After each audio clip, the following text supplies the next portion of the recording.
Chapter 622. I know, Your Royal Highness. Listen to me, I won't joke with my life. But I have a plan, maybe we can try it. Brando said in a tone unique to players who were eager to try anything. Princess Griffin frowned at him. Really? The half-elf princess's doubtful look was adorable in Brendel's eyes, and there was a rare girlish side to her. He nodded. Of course, if we can sneak under the nose of Georgandy Ridge, why not find a way to tear down the Door of Flame? But let's not talk about whether we can destroy the Door of Flame. Do you really believe that they can take us to avoid the army of Georgandy Ridge? Mr. Brando, they are witches, best at using words to confuse people. The princess did not hide her wariness, but this time she was on Brando's side. Her bright silver eyes showed an obvious expectation. She did not want Brando to be in danger. Your Royal Highness Princess of Corvado, when your grandfather, old Oberg, was still on the throne, I had already become a witch. The witches knew that their words would be overheard by the ravens, so they were careful with their words. Compared to the nobles who are hypocritical, you still trust them. Baba Shah chuckled, like an old crow, and replied in a hoarse and low voice. Bold people of the dark, who allowed you to call the former king by his name. Her Royal Highness reprimanded coldly. With a soft clang, the narrow and bright blade trembled slightly in the darkness. Brando hurriedly pressed her hand. Baba Shah. I misspoke, my lord. The old witch glanced at Princess Griffin with eyes as cold as wooden beads that had lost their luster. Baba Shah, the princess is not wrong. You are best at playing with people's hearts. Although witches never lie, they will leave a back door. I want you to swear to the pillar goddess of hell that you will not betray me. Can you do it? Brando pressed one hand on Griffin's hand and asked coldly. Baba Shah bowed deeply and said with some reverence, My lord is indeed clear about everything. We are willing to swear to the goddess of the purgatory pillar that we will never betray the Lord of Tonajol. Brando is our master, and if we do, let the blind and crippled Diaz drag us into the abyss. Princess Griffin saw Baba Shah put her hand over her heart. She had vaguely heard of the witch's vows to point to the heart. However, she realized that this oath seemed to be extremely terrifying to the other party. When she said the last sentence, the old witch even trembled slightly. She knew very little about witches and found it hard to believe that these cunning women would attach so much importance to a vow.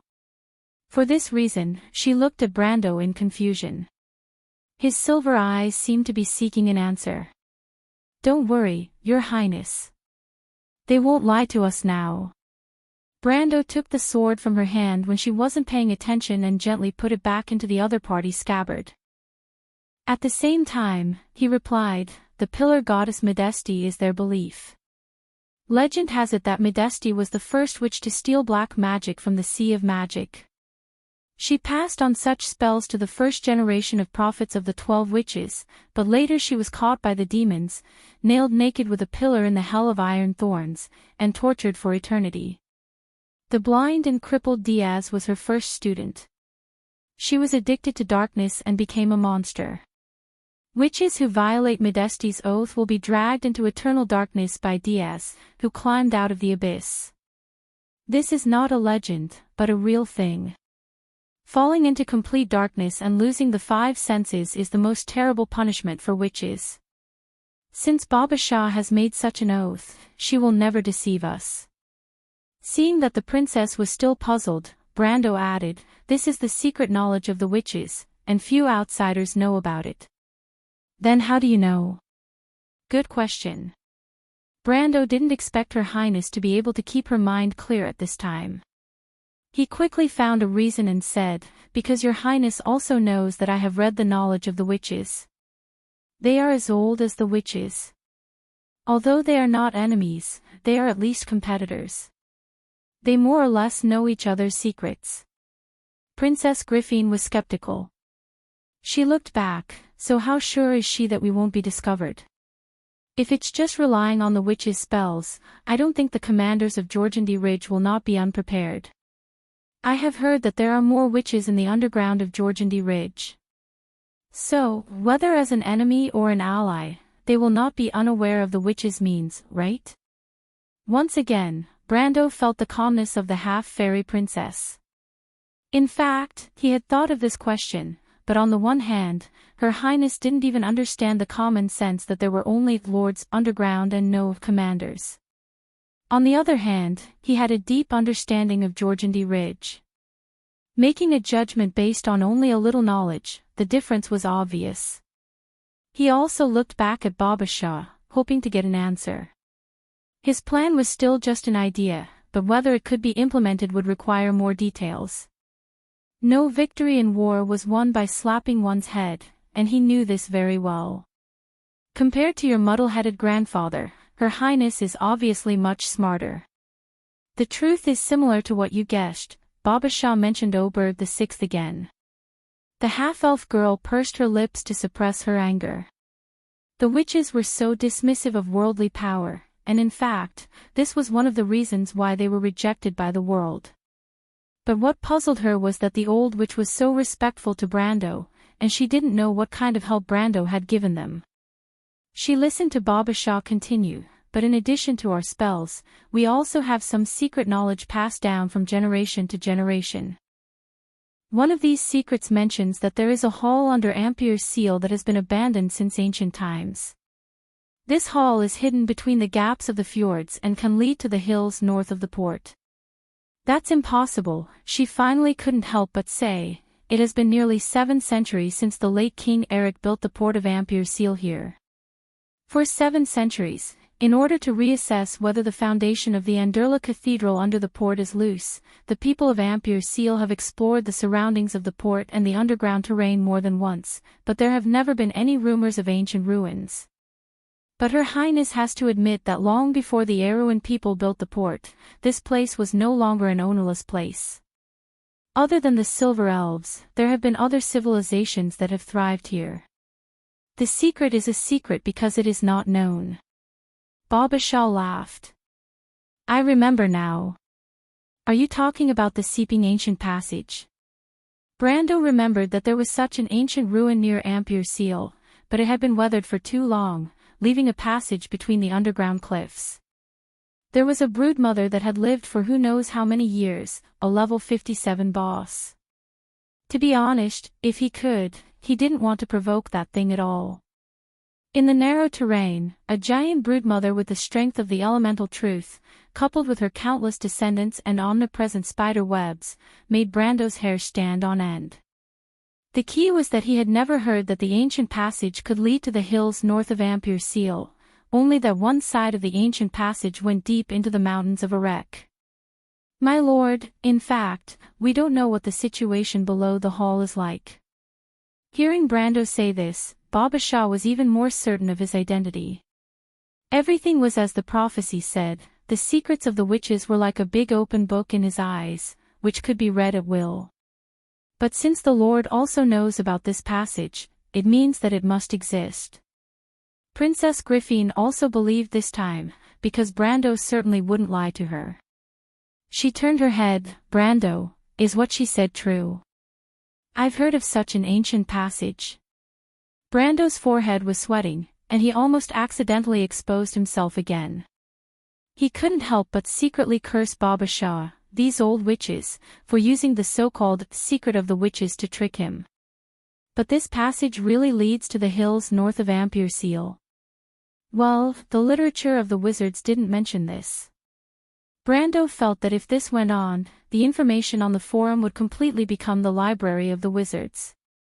This is a secret passed down from generation to generation, so naturally it can't be wrong.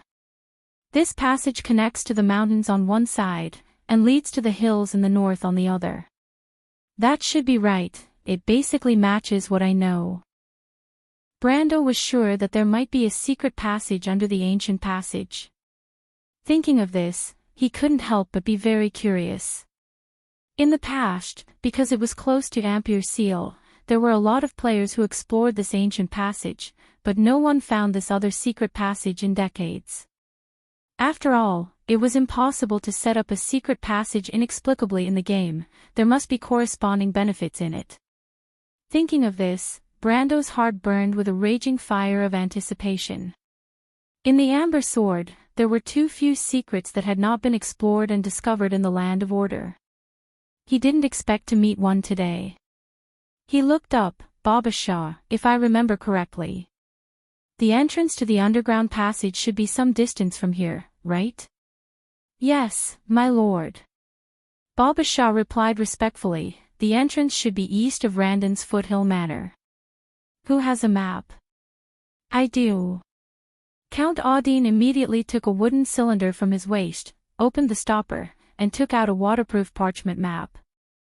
The accompanying knight immediately spread it out, and the parchment map spread on the ground was about half the size of a person. It was a full map of the surrounding areas of Ampere Seal. This kind of high-precision map was not common in this era. Even in the military, it was the most important and highly confidential, and it was worth at least 10,000 gold on the black market.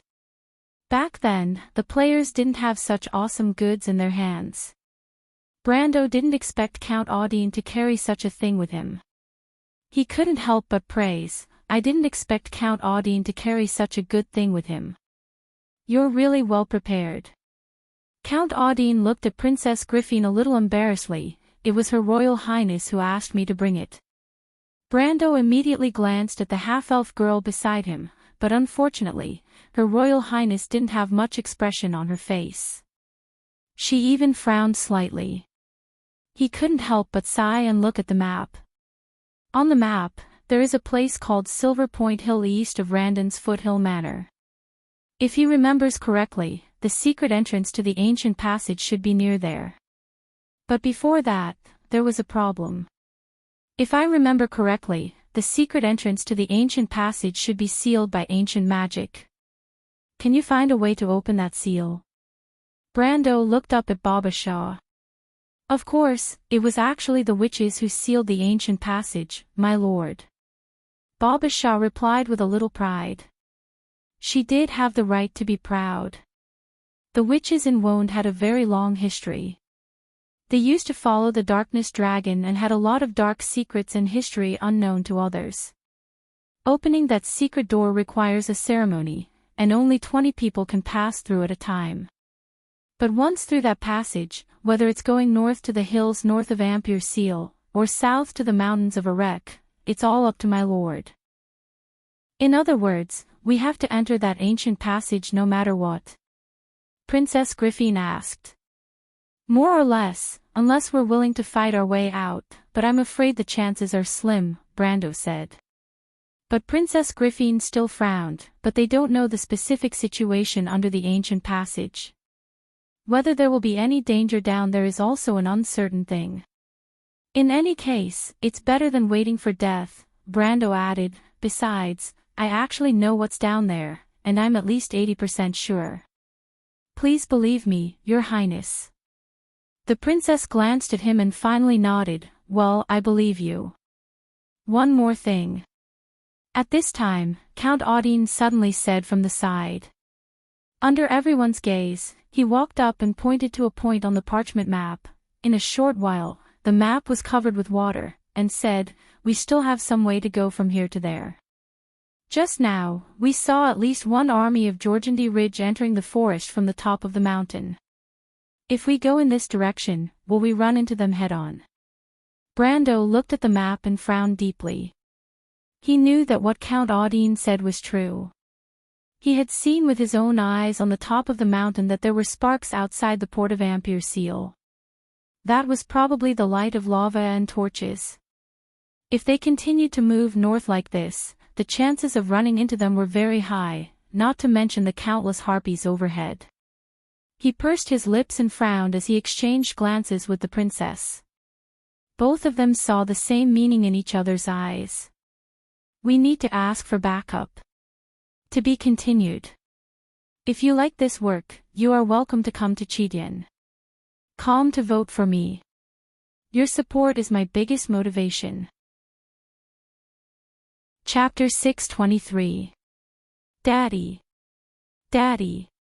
Help me, the little girl cried as she crawled, her tears and mucus mixed together on her little face.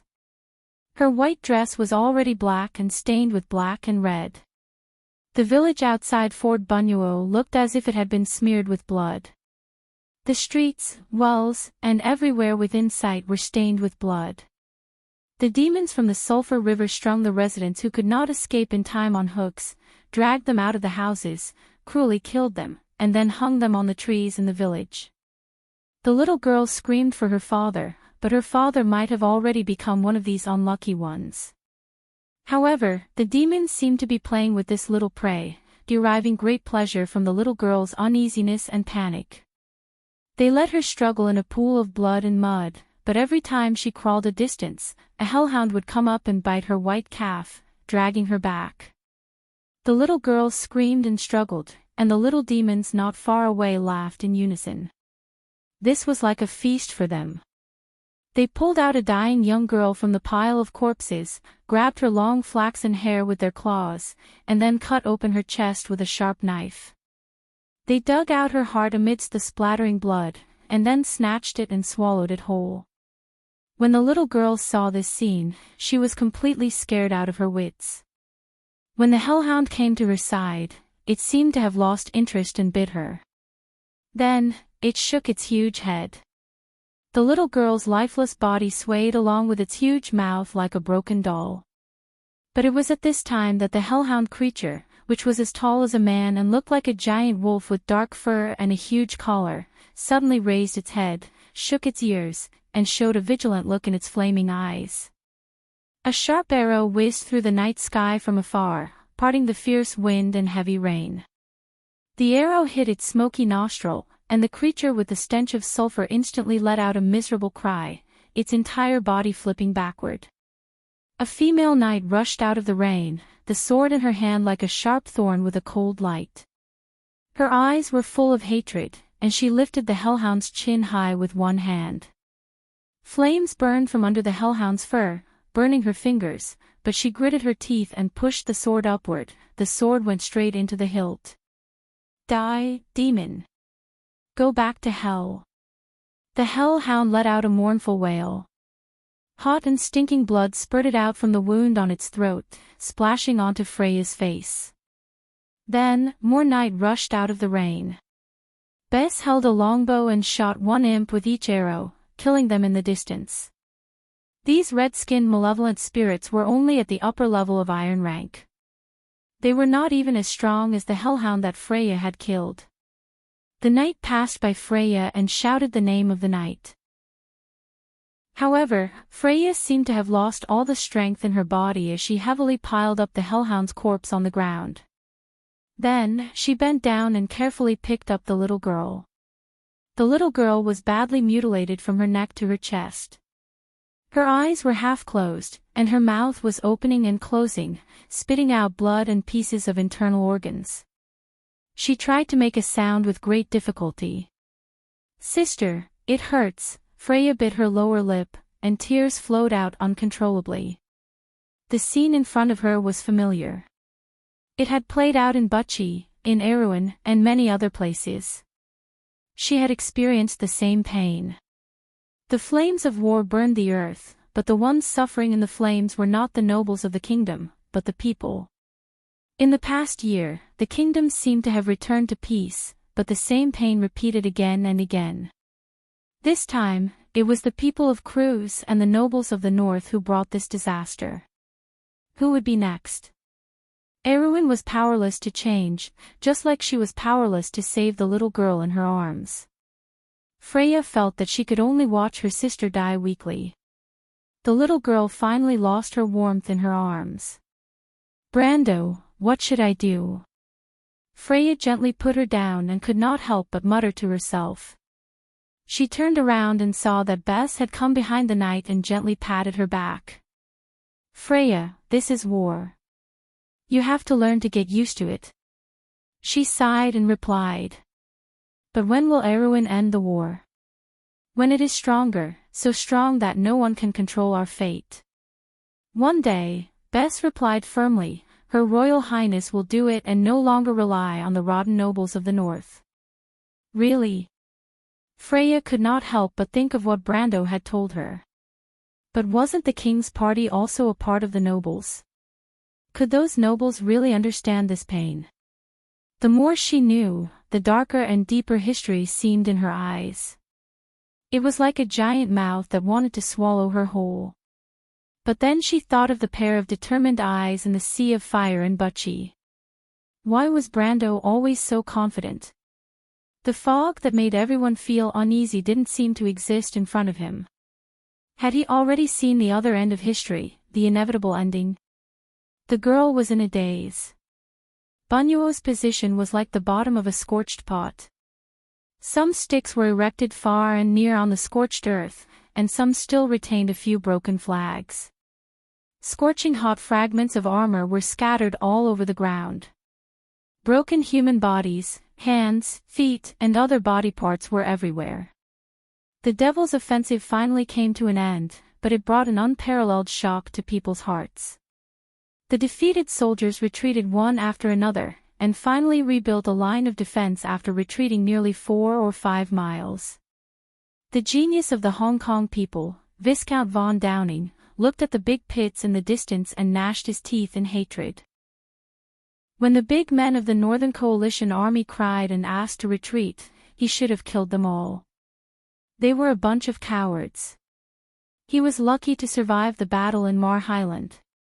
Although he was captured, he was quickly exchanged back, which made him very embarrassed. So he urgently needed a victory to prove himself. The glory of a soldier was to move forward, especially in such a war. Killing a few more devils was the qualification for future promotion. But the devil's attack was so daunting that Viscount von Downing didn't know if he still had a chance. On the other side of the horizon, a bright fire was burning, as if the heavy rain was grease, making the flames even more dazzling. Fort Bunyuo was finished. He didn't care how many people died there or who died. It had nothing to do with him, but he at least understood that this line of defense had become precarious. He saw several knights in the White Lion Legion uniform walking past him. Those White Lions seemed to be organizing a counterattack. He couldn't help but spit. Such a battle was unbearable. They didn't even know the enemy's fighting style. The commanders were really a bunch of idiots. Viscount von Downing couldn't help but look at the sky. His eyes couldn't penetrate the rain, but he could still see the shadow of Erwin's Royal First Fleet hanging in midair. His eyes were deep, and no one knew what he was thinking for a while. Countess Janelesu corrected the time on her pocket watch for the last time. The fleet had completely unfolded in the direction of the Northern Devil Army. All the cannon doors on the ship's side had been opened, as if countless black holes had opened. The sun had completely sunk below the horizon, and the heavy rain had turned into a pitch-black darkness where one couldn't even see one's own fingers. But there was still a string of residual light in the sky, as well as a mottled light mixed with flames. The light fell on the Count's resolute face, outlining a few straight lines. The middle-aged man looked back and glanced at the crew's people. There are still 15 minutes. Almost all the high-ranking members of the coalition forces, crew's people, Erwin people, were now gathered on the deck. Under Archbishop Wood's gaze, Seal placed a crystal ball in the middle of the room, and on the crystal ball was Brendel's image. At the same time, Brando was also looking at the image of Wood on the crystal ball that Baba Shah had put on the parchment map. Brando, in 15 minutes, the crew's people and Erwin people will launch a general attack against the Devil Army from the Sulphur River, which is several times their number. We will attract attention for you. Wood, who was wearing the robe of the Archbishop, looked serious. But can you really find a way to tear down those doors of flame? I can't guarantee it. Brando replied seriously. But you and I both know what will happen if I don't succeed, so we have to do it. Me, and you, it's the same, Lord Archbishop. He smiled slightly. Wood looked deeply at Brando. If he could, this was one of the faces he didn't want to see the most. The plan in Ampere Seal was almost a nightmare for him. The situation at the port had completely deteriorated. If the Northern Coalition forces couldn't defeat the devils, then the Cruz Empire and the Holy Cathedral of Fire were likely to pay a heavy price together. Those were 3 doors of flame, and no one knew better than him the importance of it. No, there was one person who might be at least as clear as him. Wood stared at him. He didn't understand why this young man knew so much inside information. As soon as Brando opened his mouth, the northern nobles were in an uproar. Is this guy trying to shirk responsibility? Lord Archbishop, if he can't guarantee it, what's the point of us launching a desperate charge against the devils here? We're just like fools. Is Her Royal Highness trying to find a way to consume the strength of her allies? Let's just defend and wait for reinforcements. The Holy Cathedral of Fire won't leave us alone. On the other side of the crystal ball, Princess Griffin also grabbed Brando's sleeve. She looked at him angrily and asked, Mr. Brando, you said that we should act according to the circumstances. They are devils, Your Royal Highness. I know, but you don't have to take unnecessary risks. Her Royal Highness tried to suppress her anger. Mr. Brando, we can defeat them in the end. I don't support your personal heroism. Although it's romantic, it's not the right way to do it. Brando sighed and stretched out his hand to gently tidy up the messy hair on Her Royal Highness' forehead. His action shocked everyone around him. Even the eldest princess herself froze, but Brando didn't care. To be honest, he didn't know if he could go back alive.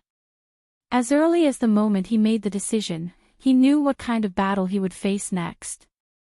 Have you seen a real devil army, Your Royal Highness? He asked softly. Have you seen a real devil army? A bunch of idiots. Wood slowly turned his head, and everyone could hear the anger in the Archbishop's voice. The northern nobles were arrogant, but they had to bow their heads in front of the Holy Cathedral of Fire. Everyone was silent for a moment. Devils are the mortal enemies of order and civilization, Your Royal Highness. They are rebellious. Although they are not subordinates of the Twilight Dragon, they were born from chaos. They were born to tear everything apart. Everything beautiful and cherished is their enemy. And their pleasure is based on the pain and despair of mortals. The Holy Cathedral fights against the cultists not to suppress the voices of opposition. Those believers of chaos who obey the Twilight Dragon, their faith is to tear the world apart and make our world cease to exist. However, some people here today, some nobles who should be responsible for guiding the people, have foolishly ignored this point, which is regrettable. There are still people who remember the devil disaster in the wilderness of the 4 territories. The devils that came out of the open portal destroyed everything. Almost all the creatures in the whole kingdom completely disappeared. Who will save them? No one. Even the Holy Cathedral can't do it. Your Royal Highness, have you seen the devils walking on the earth, and the flames of sulfur burning everything behind them? I have seen it. At that time, I was not a high-ranking priest of the Holy Cathedral. Millions of devils came to the world, and the Holy Cathedral used 10 years of mental and physical effort to drive them back to the Sulphur River. Today, Erwin is going to face the same fate. Back then, on the border of Antiburo, it was only a crack that opened. Today, there are 3 complete portals, Wood said quietly. He was not afraid to reveal the secrets of the Holy Cathedral, because if today's matter could not be resolved, his political life would be completely over, and he would become a sinner. More importantly, the reputation of the Holy Cathedral of Fire would suffer an unimaginable blow. On the other side, Brando was silent for a moment and decided to tell the truth. Your Royal Highness, Erwin will turn into a piece of scorched earth. Although we may be able to rebuild it one day, there is still a glimmer of hope, isn't there? There were millions of lives here, and that might have nothing to do with him. He would not see them suffer in the flames, he would not see them die in pain, and he would not even hear their cries before they died. Everything seemed to have nothing to do with him, and he could still methodically implement his plan to rebuild this ancient kingdom on the wasteland. At least Valhalla was still there, wasn't it? Maybe it was. But Brando couldn't convince himself that he could ignore it. He could tell himself that he didn't see all this, but he couldn't deceive the truest feelings in his heart. Everyone tried to escape all the time, but everyone had the truest self in their heart, which told them what was right and what was wrong. No one was born a hero, but now at least he could give it a try. As he had experienced everything, he understood that there was only one thing in the world that could not be made up for. That was regret. Her Royal Highness looked at him in a daze. Mr. Brando, your Royal Highness, you said you believed in me. You. Princess Griffin gritted her teeth, struggled for a moment, but finally let go of her hand. Well, I understand, Brando nodded to her, then he turned his head and looked at the image of Archbishop Wood on the crystal bowl. It seems that we have reached an agreement. Congratulations, Archbishop. Wood nodded, but he sighed slightly in his heart. The Archbishop couldn't help but lower his eyelids slightly. He was indeed too rash. Maybe he shouldn't have condoned all this from the beginning. May Lady Martha in heaven bless us. I hope that Erwin's fate is not over. He had never wanted Erwin to continue to exist so much. At least as a cruise man and the Archbishop of the Holy Cathedral, today was probably the day he deeply hoped that this country would continue to exist. Brando also smiled. Yes, I hope the Holy Cathedral of Fire did not violate the will of the late King Gretel too much. Otherwise, it would be too unlucky for me to be implicated, wouldn't it? Wood snorted. P.S. When I was writing, I was killing pigs, but I found that I was disconnected after writing. I can't go up now. H. Pig, give me your life. To be continued. If you like this work, you are welcome to come to Chidian.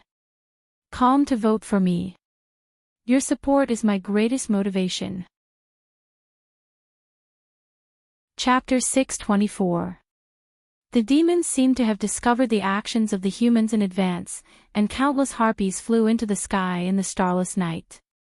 The flagship of the Erwin Royal Fleet, HMS Victory, opened the curtains of the war with its artillery barrage. A test shot and a flash of light exploded among the harpies. The crossbowmen on the side of the ship saw that the layers of feathers almost covered the strong light of the explosion, and the shell was like a stone thrown into the sea. Countless enemies. The wizard observed the effect of the artillery barrage through the porthole of the cannon door, and the light of the explosion made his face pale. He took a sheet of paper filled with forms from the side and recorded the amount of charges and magic power injected on it. The herald took the form from him and gave the order. A moment later, the entire fleet roared, and countless shells whistled into the airtight group of harpies. A flash of explosion burst between these monsters, and the shock wave of the explosion almost formed a wave of blood, pushing countless feathers and limbs forward, and the mutilated body parts fell like rain. The roar in the rainy night awakened the dormant earth, and the rumbling sound seemed to revive the forest from Bunyuo to the silver-scabbard sea cliff. The imagined roar of blood flowing in the huge blood vessels under the surface, and every soldier felt the ground under their feet tremble slightly, like a living creature. The flash of the explosion overhead lit up the space between heaven and earth, and at a glance, one could see a panoramic view of the potholed battlefield near Fort Bunyuo. Flags were erected on the edge of the battlefield, and then a human army appeared in sight. The human coalition army began to attack. The goal of the Erwin and crews was to seize several villages near Fort Bunyuo to attract the demons to put more troops into the main battlefield, but the fireballs of the demon warlocks on top of Fort Bunyuo brought great trouble to the entire battlefield, and the progress of the battle was slower than expected.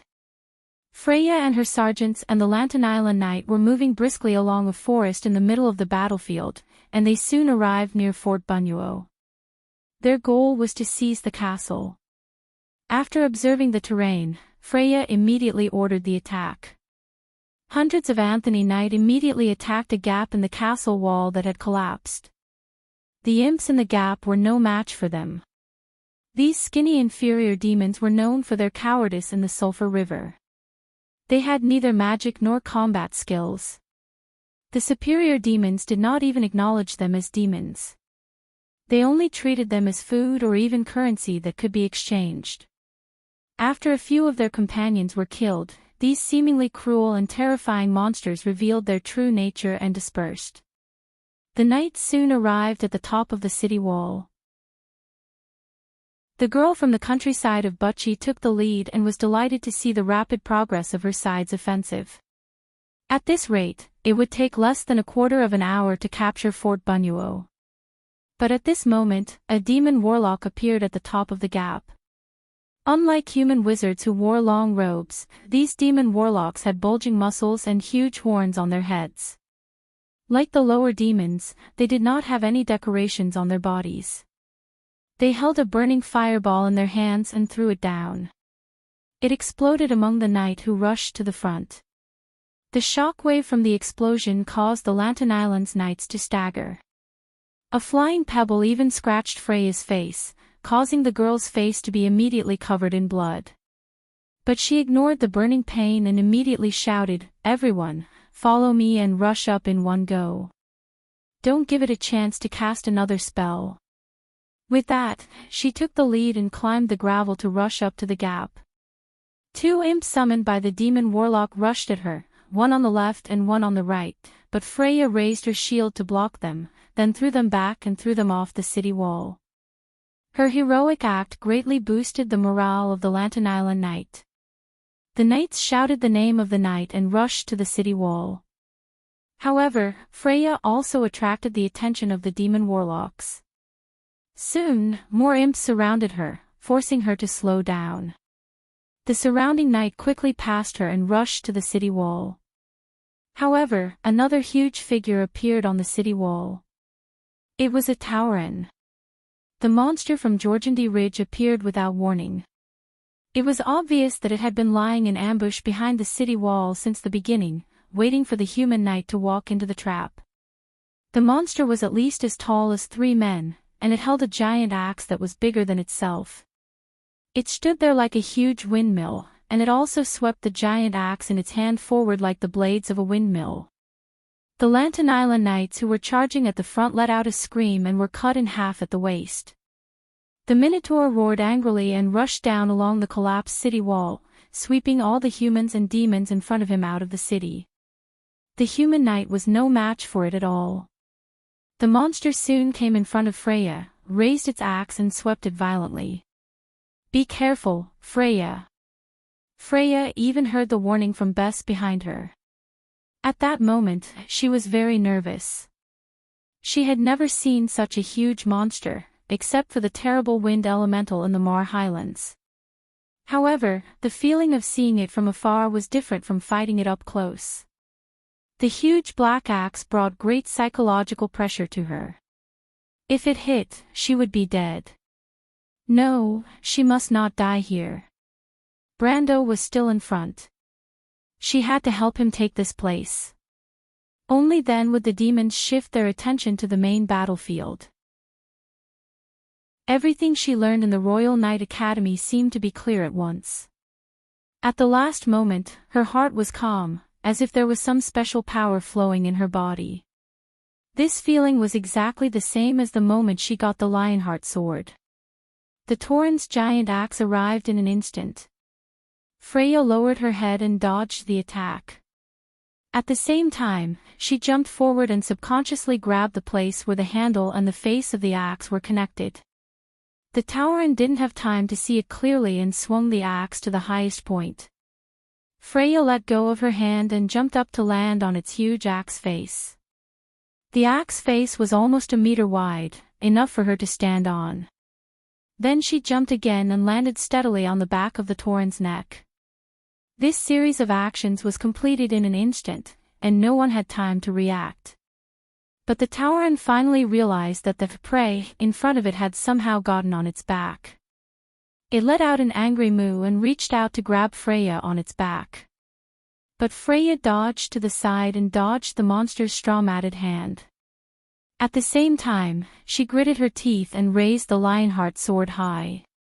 At that moment, the sword radiated a bright light, bright like a beam of ice-blue flame, illuminating the entire Fort Bunyuo and the bright eyes of the girl from the countryside of Buchi.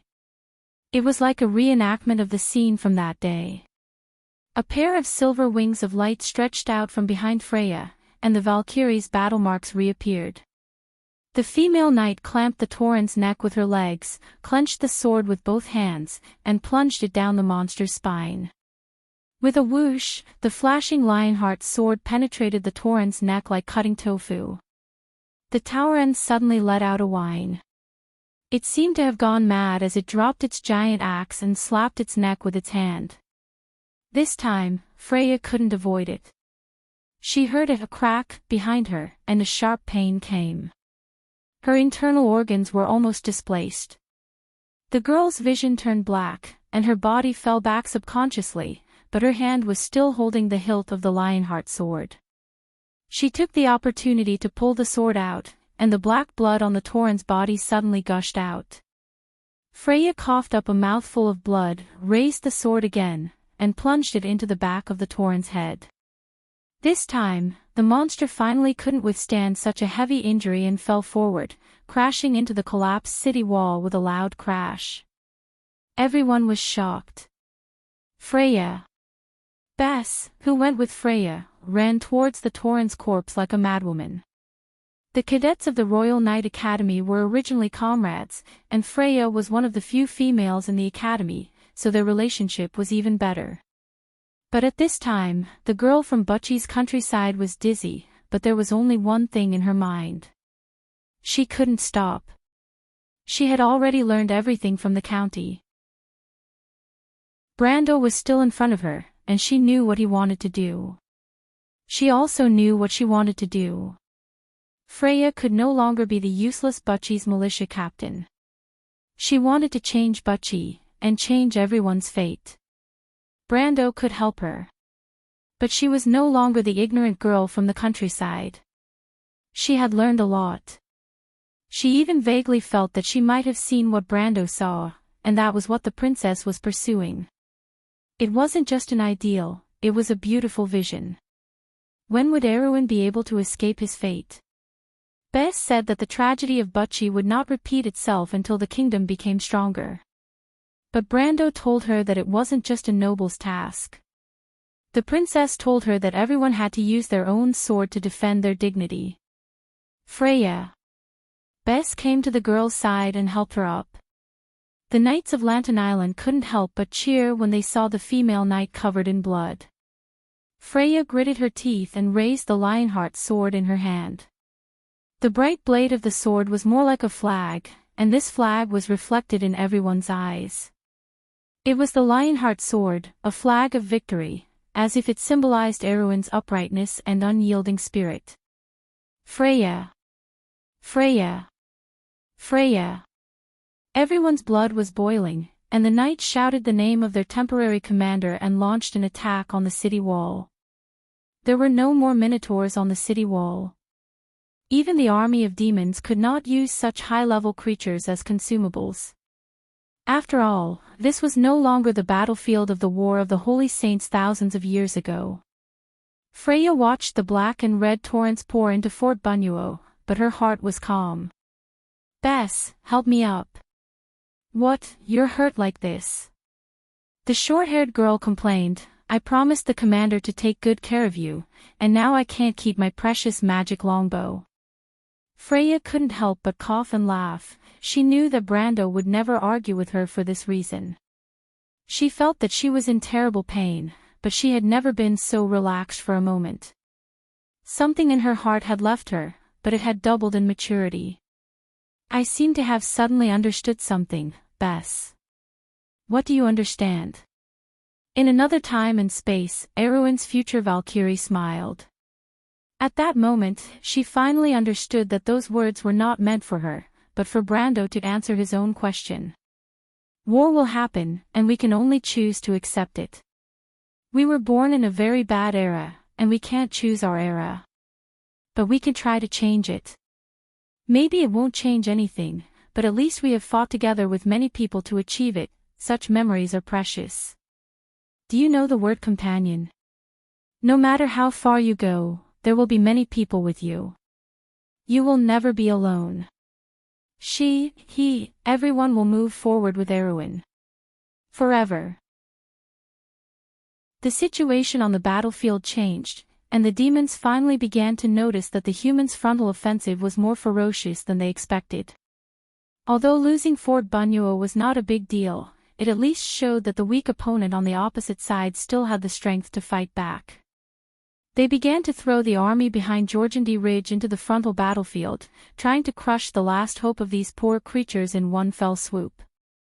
Far away in the forest near Ampere Seal, the knights looked up at the flashes in the sky like fireworks, but they were all speechless. The group understood what it was. The flash lasted for about a quarter of an hour, and the old witch Babasha finally brought back her companions. As Brando had expected, those were the witches who lived in seclusion in Erewhon. Most of them were on par with Babasha in strength, and seemed to be led by Babasha. They all expressed their loyalty to Brando one by one, and even made an oath, of course, avoiding the attention of others. Time was of the essence, and Brando had no time to appease these new subordinates. Under his orders, everyone packed up and headed north. The knight had to walk through the forest in the dark and rain, and sometimes even had to wade through one or two swollen mountain streams. Fortunately, except for the princess, most of the entourage had the strength of silver and above, and the bad weather could only cause them a little trouble at best. They bypassed a few low hills and traveled north for more than 20 minutes, and soon arrived at the place. The secret door was located in a valley surrounded by 12 hazel trees, just as Brando remembered. But when they came out of the woodland, they saw an open space with neither a door nor anything that could be called man-made. Everyone stopped and couldn't help but cast doubtful glances at Brando. Brando didn't say anything, knowing what was going on in his heart. But he was already quite cautious, and only waited for Babasha to explain. There is an illusion here that only a witch can break. Sure enough. P.S. 4,000 words. Please for votes. I want any vote. To be continued. If you like this work, you are welcome to come to Chidian. Calm to vote for me. Your support is my biggest motivation. Chapter 625. Each of the 12 witches stood under a hazelnut tree and began to chant an ancient song. 7 stone pillars suddenly broke out of the ground silently on the grassland in the forest, and a huge holy white rock rose from the soil in the middle of the stone pillars. There was a crack in the rock, and the black hole looked like the gate to hell. It was easy to see that the stone gate and stone pillars were artificially carved from the natural rock. There were also some curved words on it, which had been eroded and blurred. Brando could barely distinguish that it should be an ancient dwarven text. My lord, this gate can only last for half a quarter of an hour. Please decide who you want to take with you.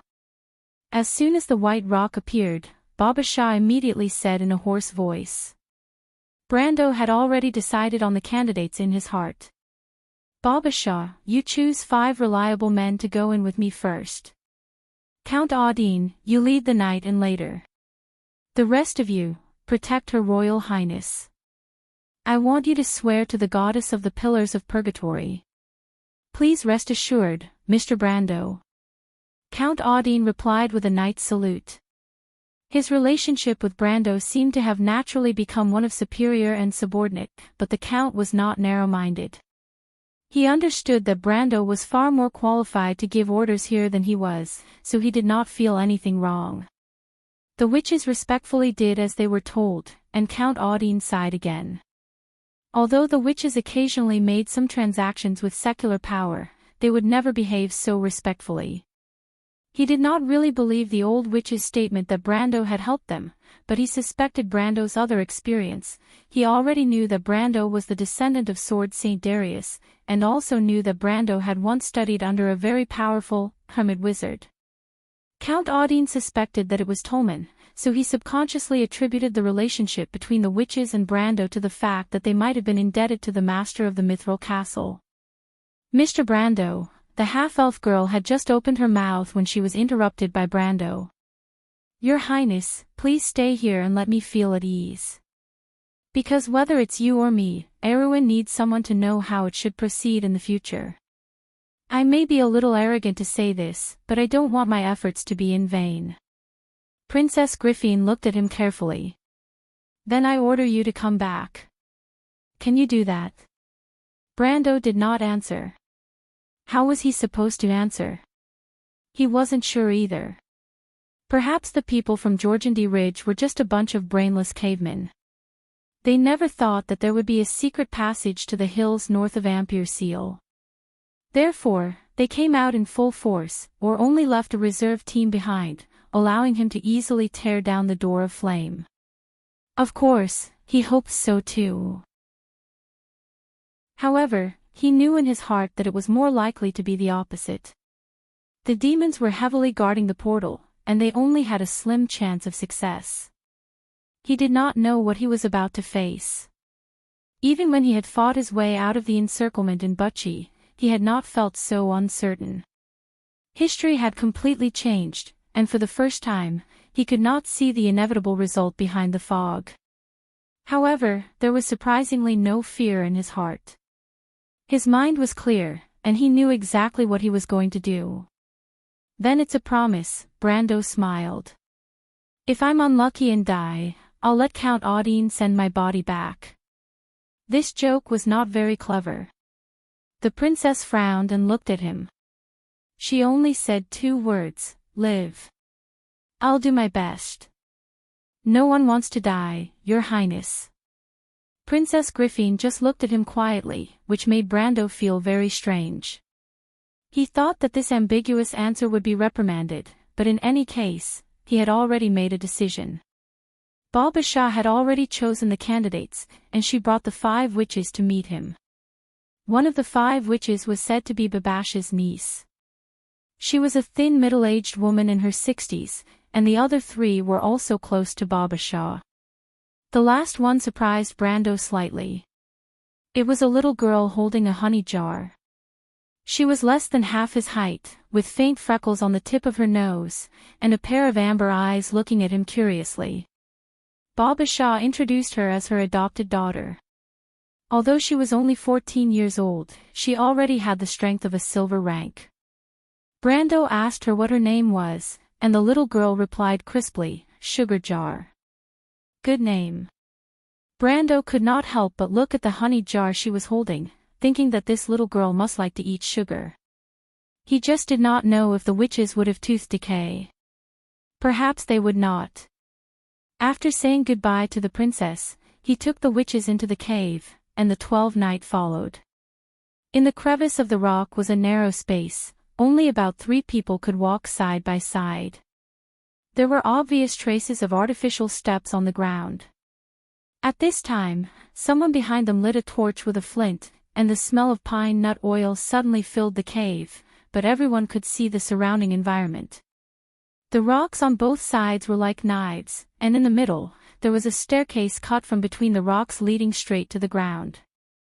It was not much different from Brando's memory, but the dust was so thick that he drew a trace on the wall with his finger.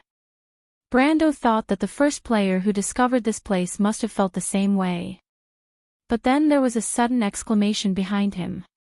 Brando hurriedly turned his head, and then he saw a familiar slender figure coming in from the outside.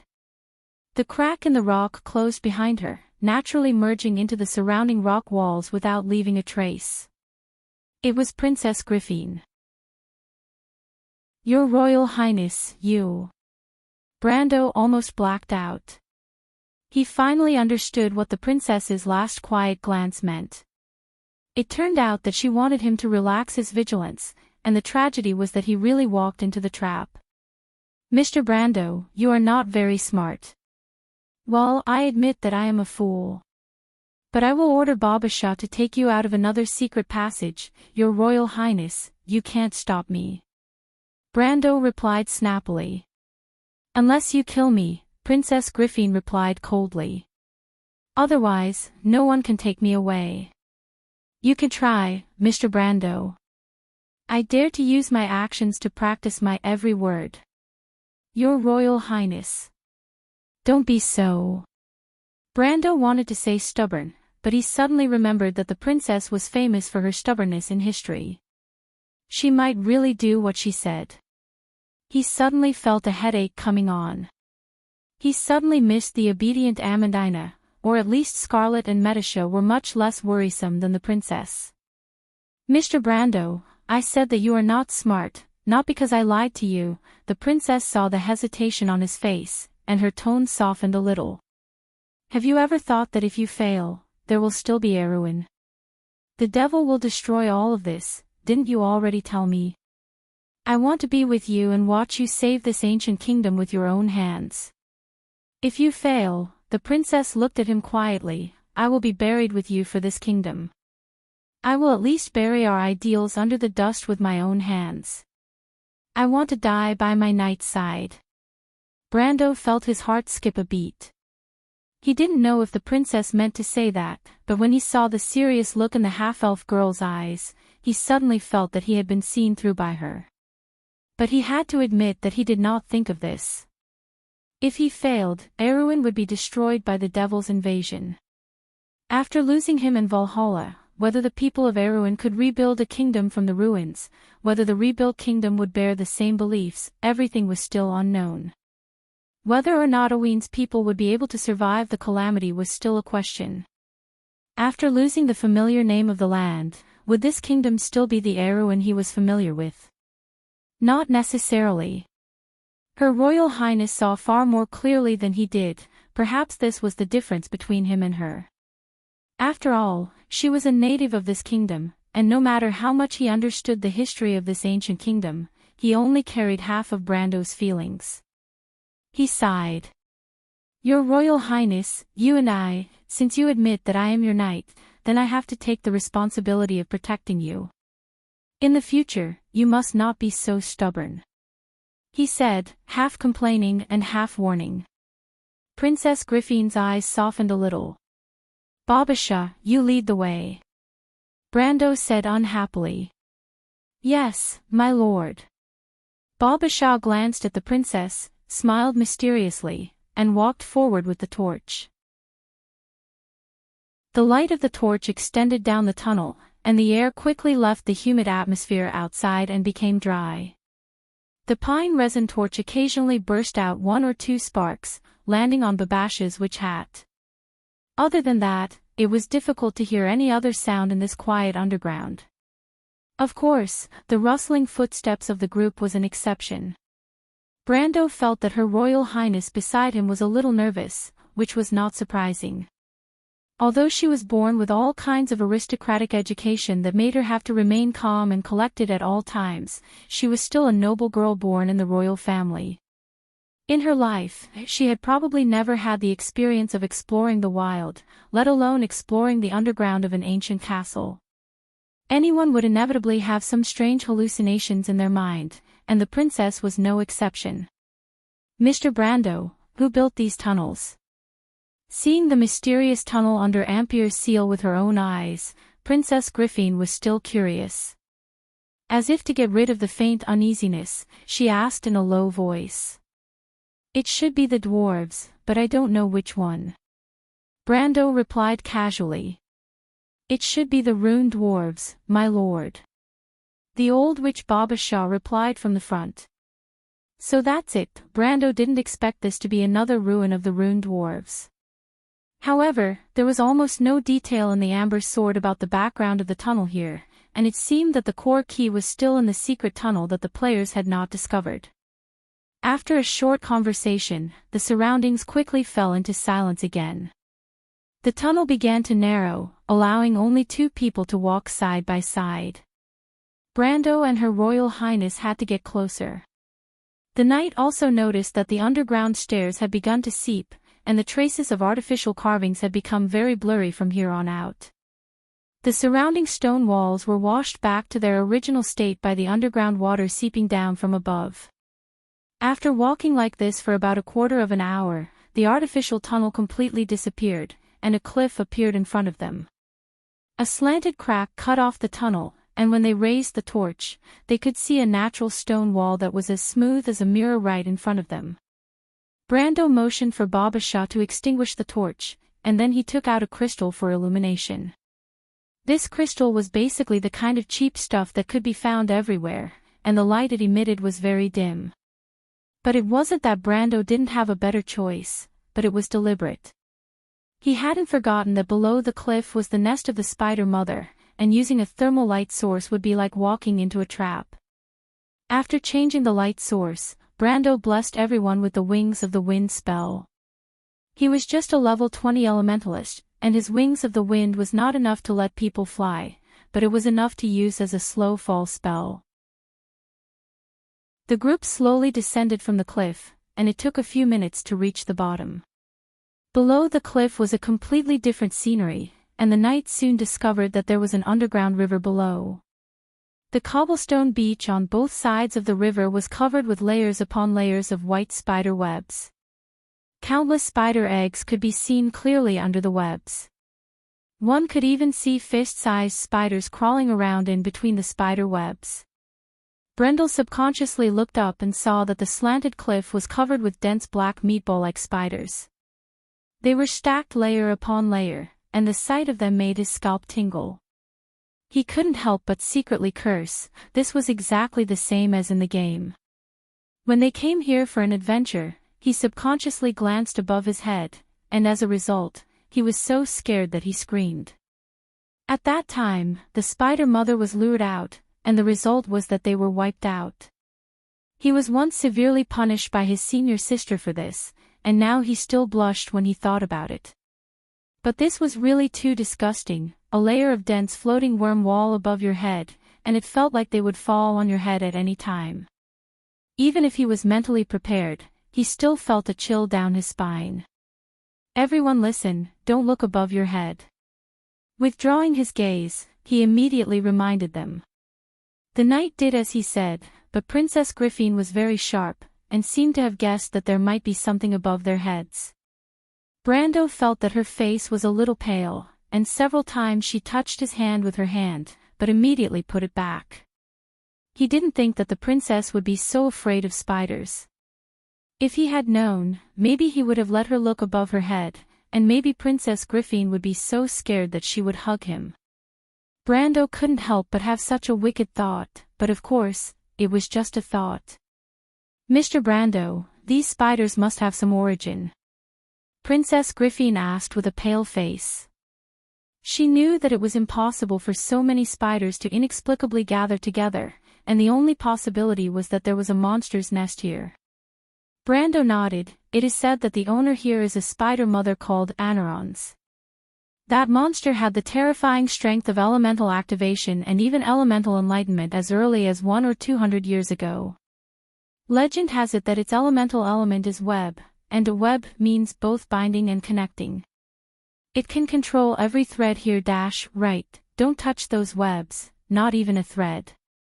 Brando reminded. He was not here to clear the dungeon, and it was best not to provoke the terrifying spider mother if he could. Hearing what he said, everyone was stunned. But at this time, Brando heard a rustling sound coming from a direction. It didn't sound like the sound of a spider. He was slightly stunned and couldn't help but turn his head in that direction. P.S. It's still 4,000, the same old rule will be given to you at the end of the month. Please vote. If you like this work, you are welcome to come to Chidien.com to vote for me. Your support is my biggest motivation. Chapter 626. Whether it was Wound or our world, there were more or less unnoticed corners on the battlefield since ancient times. It was like a blind spot forgotten by the eyes of the gods.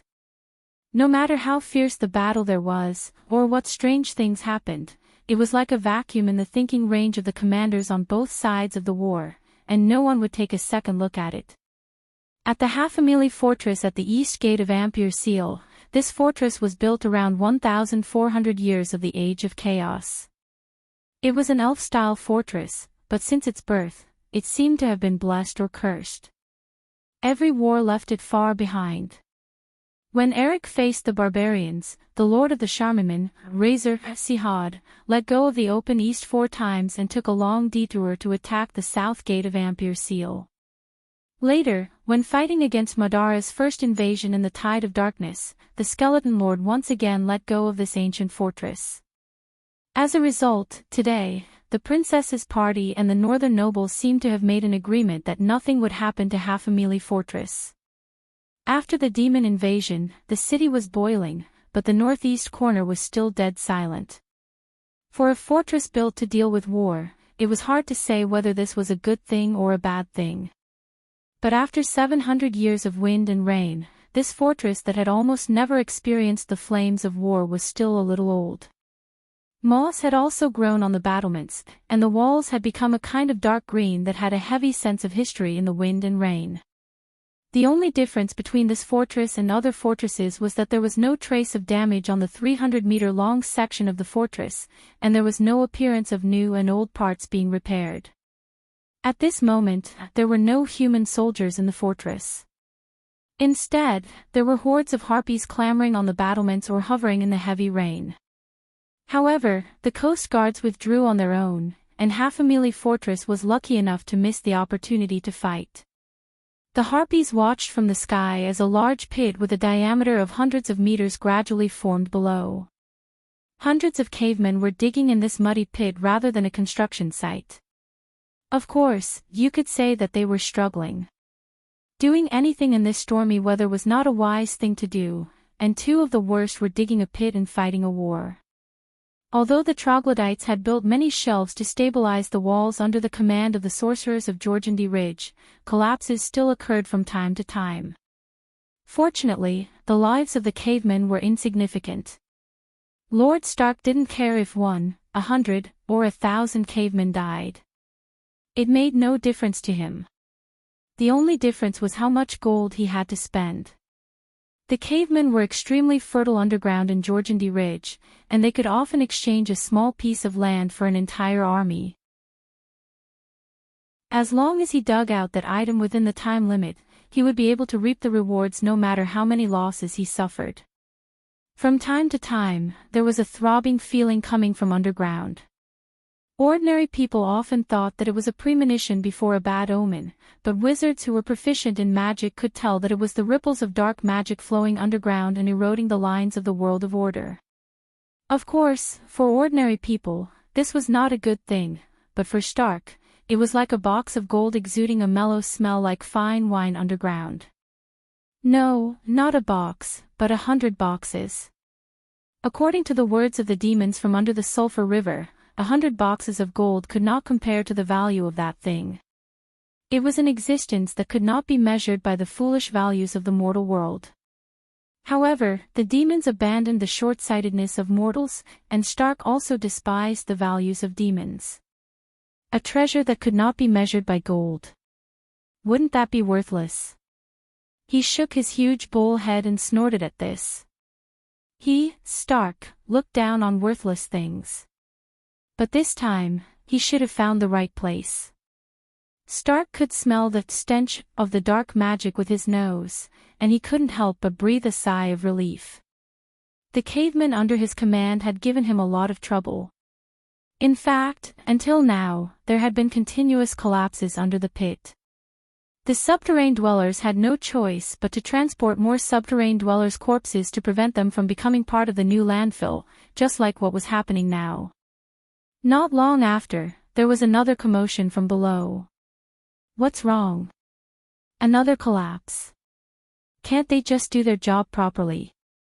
The tower and Lord Stark didn't take into account the fact that it never rained in Jorgendy Ridge.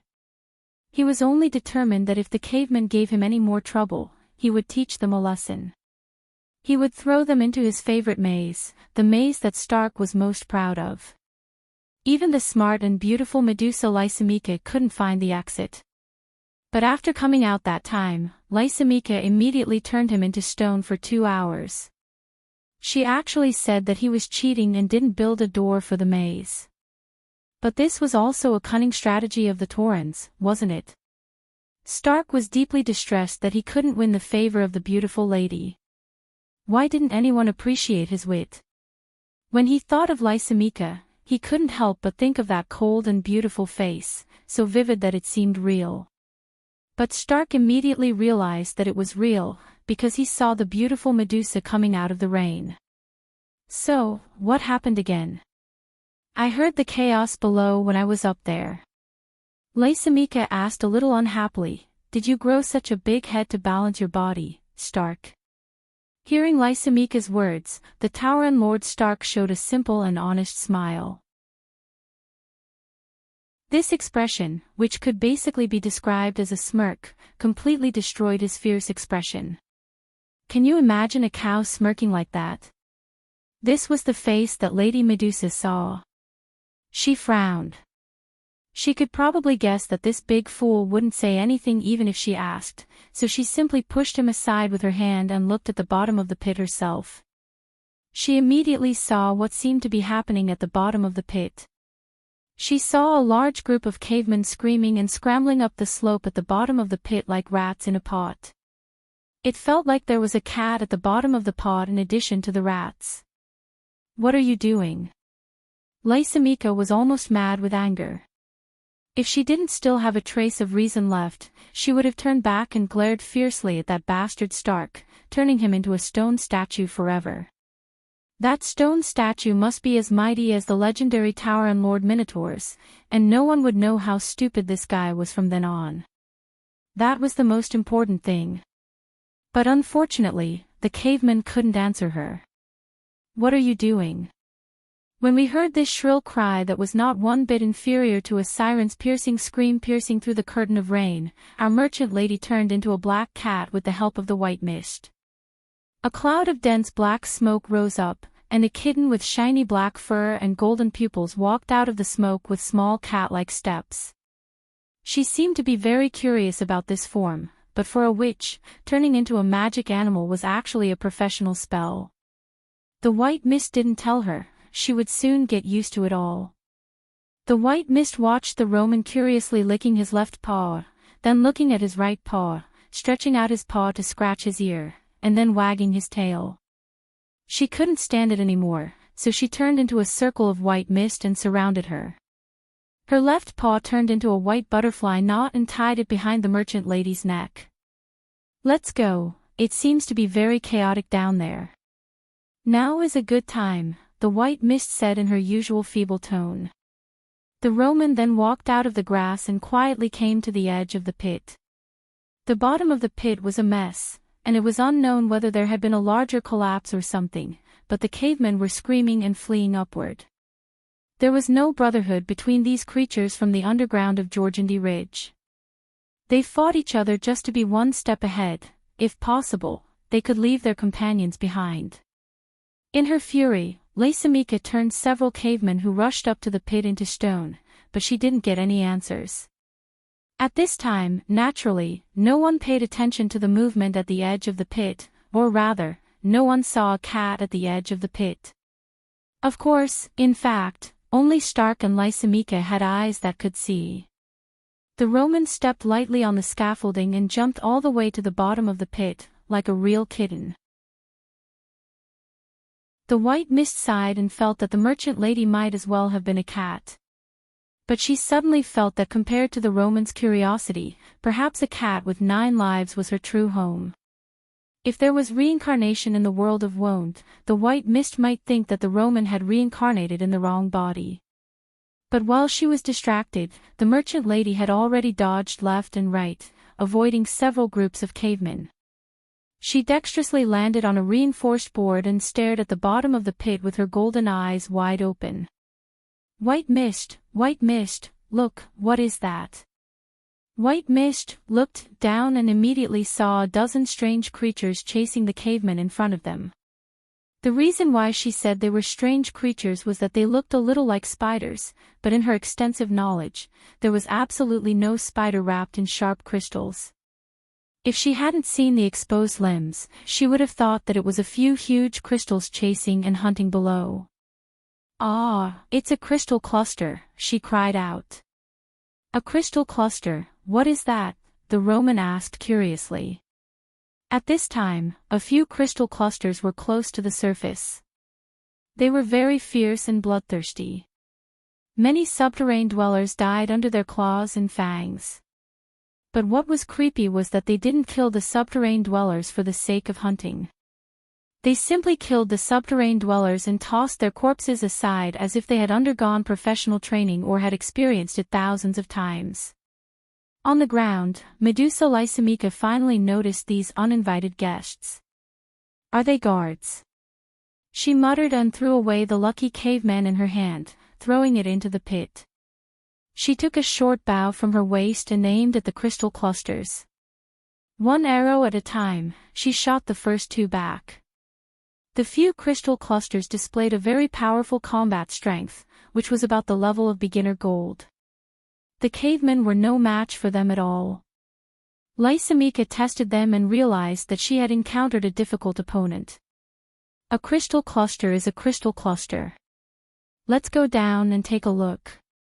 At the bottom of the pit, White Mist was answering the Roman's doubts in her unique way. "Will they kill the Roman?" the Roman asked a little nervously. "No, I'm here." White Mist replied simply. The merchant lady nodded and jumped down, landing steadily on the other side of the pit. Only then did the two realize how deep the bottom of the pit was. The bottom of the pit had been dug through, and artificial traces began to appear below. It should be a ruin, with many holes leading to the dark underground. The two casually found an entrance and went in. At this moment, there were no cavemen in the ruins, and no new crystal clusters appeared. Other than the sound of rain and water, it seemed a little lonely. In fact, after entering the depths of the ruins, the sound of rain gradually faded, and the outline of a huge existence gradually emerged in the darkness. "Ah!" Bai Wu let out another cry of surprise. "What's wrong?" The Roman hurriedly jumped forward and looked up curiously. She saw the huge outline gradually become clearer in her field of vision, and then outlined the shape of a head. To be exact, it should be part of a huge stone statue. Or according to the Romans' understanding, it was a little like the marble statues used to decorate castle abbeys after being magnified 1,000 times. However, the stone statue's facial lines were very strong, and it did not look like a modern human. It was more like a sculpture made for a race other than humans. However, the Roman looked at it and saw that it had neither a beard nor pointed ears. "It's not a dwarf, nor an elf," she commented with some insight. "What is this, White Mist?" "The Titan Colossus. I didn't expect it to be here. I didn't expect it to be here." White Mist muttered to herself. If she could widen her eyes, the listless woman would definitely widen her eyes to the maximum at this moment. Brando listened attentively, and the rustling sound in the darkness was getting closer and closer. But it was definitely not the sound made by the broodmother. It would not make such a loud noise. Although the broodmother was a huge creature, its movements were very light, and it was a lurking hunter. Thinking back to the experience of the exploration, Brando still remembered it clearly.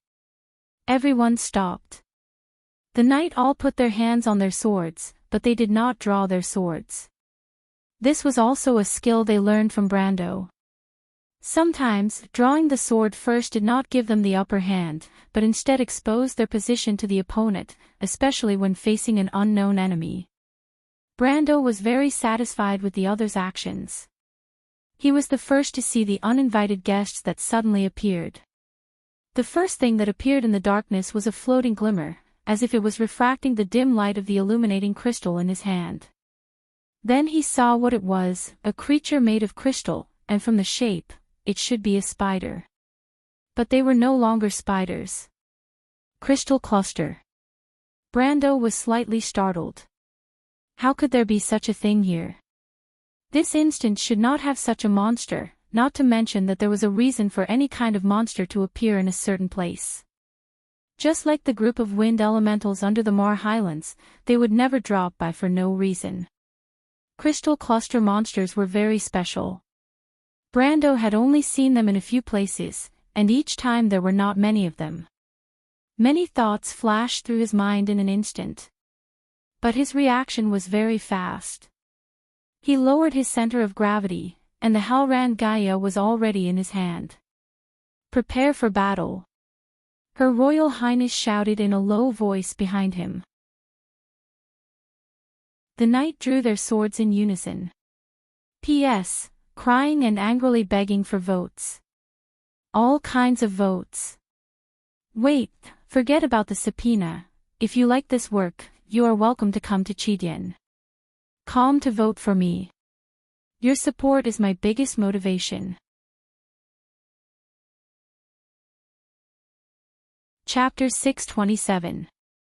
When the knight heard the princess order, they all pulled out their long swords and lined up in a line to fight the enemy.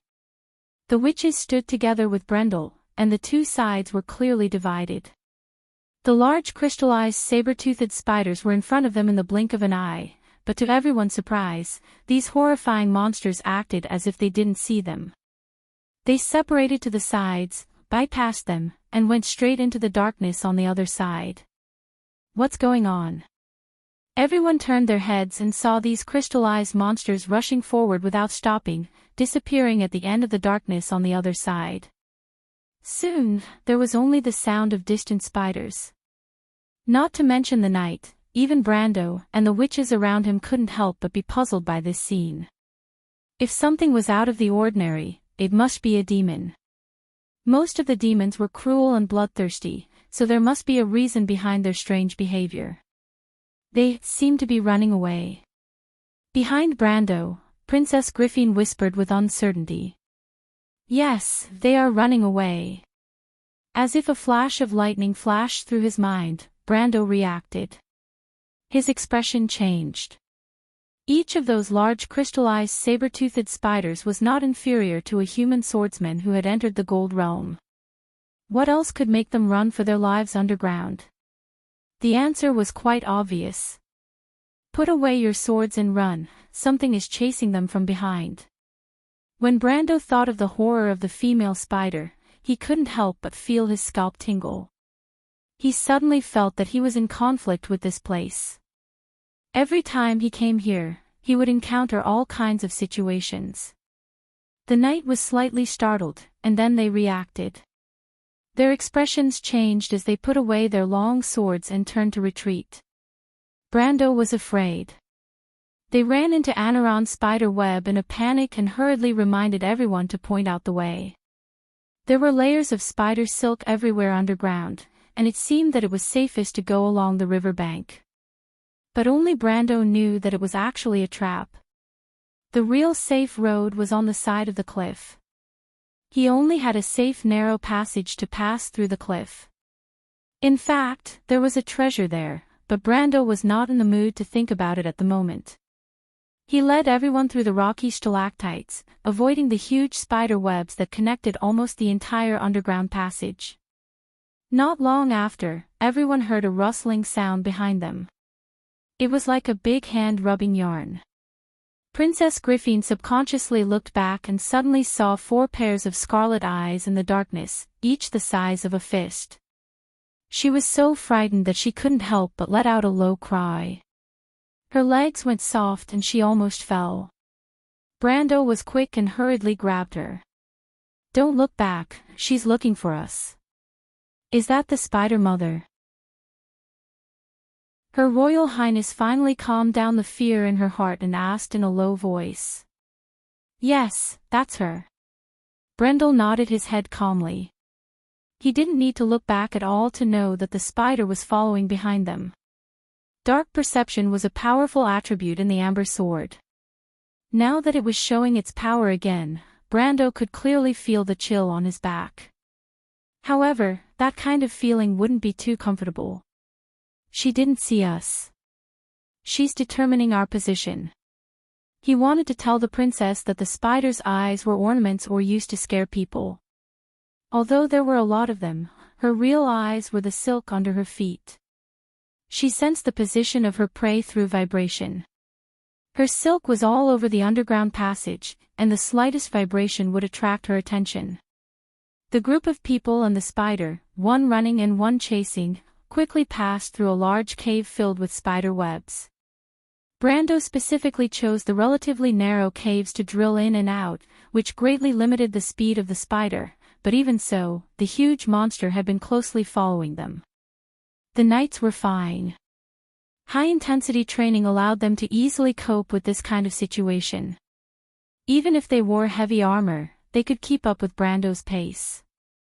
However, the witches, who lacked exercise on weekdays, soon couldn't hold on. Several old witches followed behind, and Brando had to slow down to ensure that no one was left behind. The broodmother was one step closer to them, and Brendel could almost feel every step she took with every step she took. He couldn't help but feel anxious.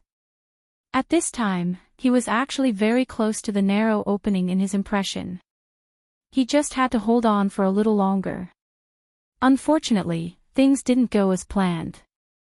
The spider mother, Anerons, seemed to realize that something was wrong. She suddenly let out a scream and chased after them. She raised her colisary high and swept towards Brando and the others.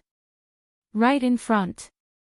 Brando shouted in his heart and rolled forward with Her Royal Highness in his arms. The princess groaned, and the spider mother, Aneron's giant colisary swept over the top of their heads. Two knight and a witch who couldn't dodge in time were directly cut in half. The broken human body fell to the ground like two pieces of wood, and then blood gushed out like a blood fountain, sprinkling all over the nearby ground. Brando vaguely heard the voice of the little witch called a sugarpot and screamed in fright. He grabbed Halran Gaia and got up from the ground in a daze. He looked up and saw another cliff in front of him. However, on the side of the cliff, there was a crack that was half a person wide. The rocks in the crack were intertwined, and it was pitch black. It was exactly the same as in his memory. This was the place he was looking for. Everyone, don't stop, go inside. Brando didn't dare to neglect and immediately shouted to the others. The knight and witches heard him and ran in that direction. He looked back again and only saw the spider mother, Anerons, in the darkness once again raised her colisary. 4 pairs of blood-red eyes stared at him condescendingly. Who is afraid of you, monster? Brando had no room to retreat at this moment. He simply stood up straight, raised Halran Gaia, and took a step forward. The dark blade swung in mid-air and slashed towards the spider mother, Aneron's colisary. With a loud bang, Brando only felt that he had cut a steel pillar or a rock. A dazzling spark suddenly burst out in the darkness. Half of his body was numb, and he only felt a huge force directly take him out and hit the rock wall on the side. Brando raised his head and suddenly groaned. The Halran Gaia in his hand also flew out of his hand. It spun and bounced off a few stalactite pillars, making a series of tinkling sounds in the darkness, and then fell into a ball of spider web. It hurts. Brando realized how far he was from the real elemental enlightenment. The battle with Williams had made him a little too hot-headed, and the after-effects only appeared at this moment. After all, the power of a planeswalker was not his own power. He felt a burst of bitterness in his throat, and his mouth was full of a salty taste.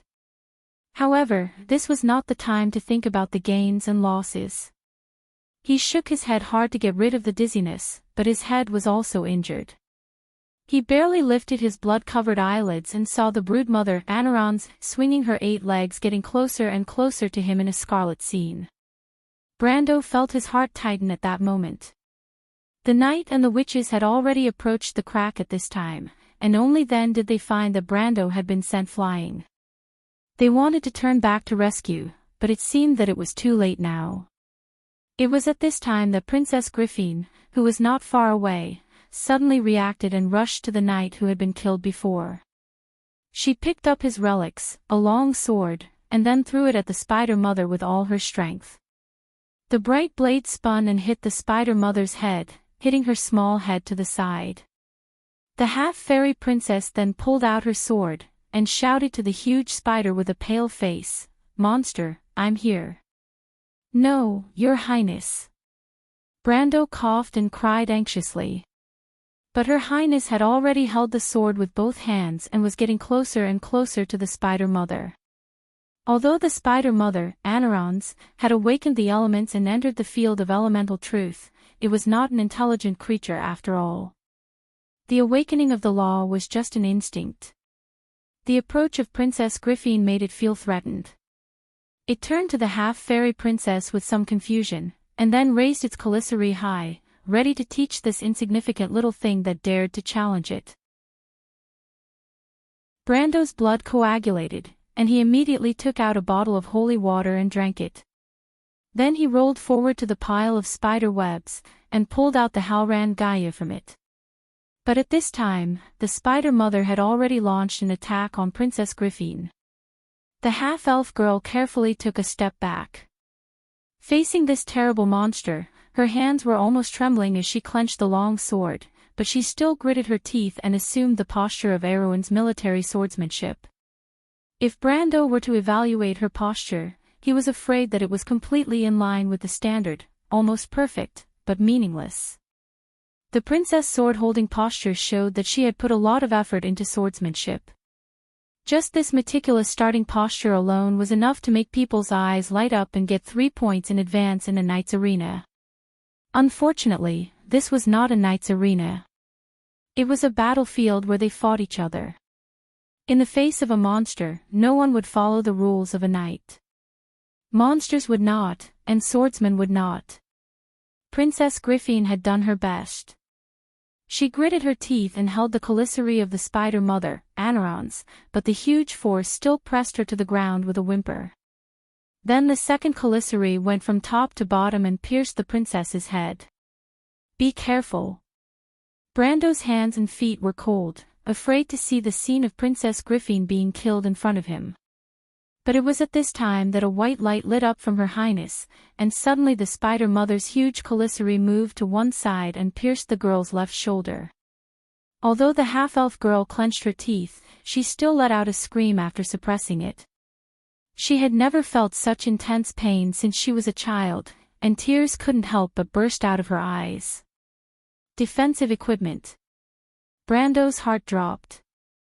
Fortunately, he didn't have a heart attack, otherwise, he would be scared to death. However, he couldn't help but secretly wipe his sweat. He should have thought that Princess Griffin, as a member of the royal family, would definitely have 1 or 2 life-saving magic equipment. In an instant, it was the difference between life and death. Brando finally arrived. He roared, raised Halran Gaia and slashed at the junction between the Spider Mother's huge body and small head. But the expected scene was just an imagination. The invincible blade of Halran Gaia only drew a bright spark on the hard shell of Anerons. Brando couldn't help but feel a little hopeless. Is this thing so hard? Brando's attack still attracted the attention of the Spider Mother. It pulled out the Calicere on Princess Griffin's left shoulder, turned its head, waved its right claw, and hit Brando's chest. The attack was so fast that Brendel did not even have time to react before he was swept to the ground, and he felt dizzy from the fall. He shook his head and wanted to get up again, but he felt that Anerons raised its front foot and pressed on his shoulders. Then the huge spider lowered its body, opened its Calicere, and revealed 8 pairs of sharp fangs under its scarlet eyes. F***CK, this guy can't be hungry, right? Brando's eyes widened, and he was so scared that his heart was about to jump out. After all, no one would feel good to be the next meal of a behemoth. His mind was spinning fast, and he was thinking of a way to escape. At this time, Her Highness pressed on her shoulder and rushed up. She raised her sword and hit Aneron's head with her sword. The broodmother was about to bite down on Brendel, but she was knocked into the rock instead.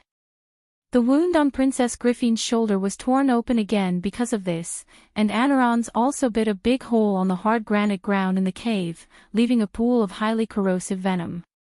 Her Highness the Princess groaned in pain, and the Spider Mother couldn't help but scream angrily. She immediately turned her head and sprayed a dark green poison arrow at Princess Griffin. Her Highness the Princess was holding the long sword with her hand against the Spider Mother's commissary.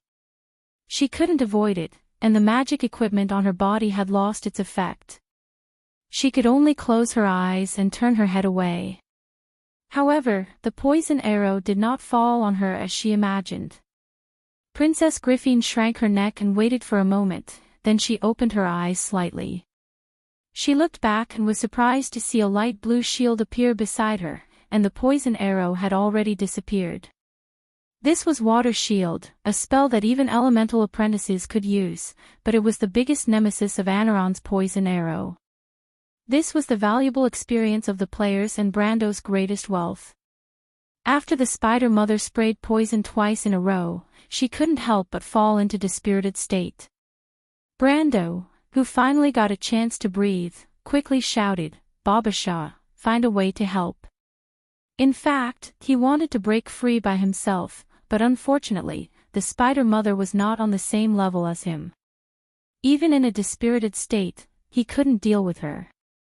Previously, he was lucky to use the magic breaker all to pierce the other party's line of law, causing the other party's law to backfire and kill the other party.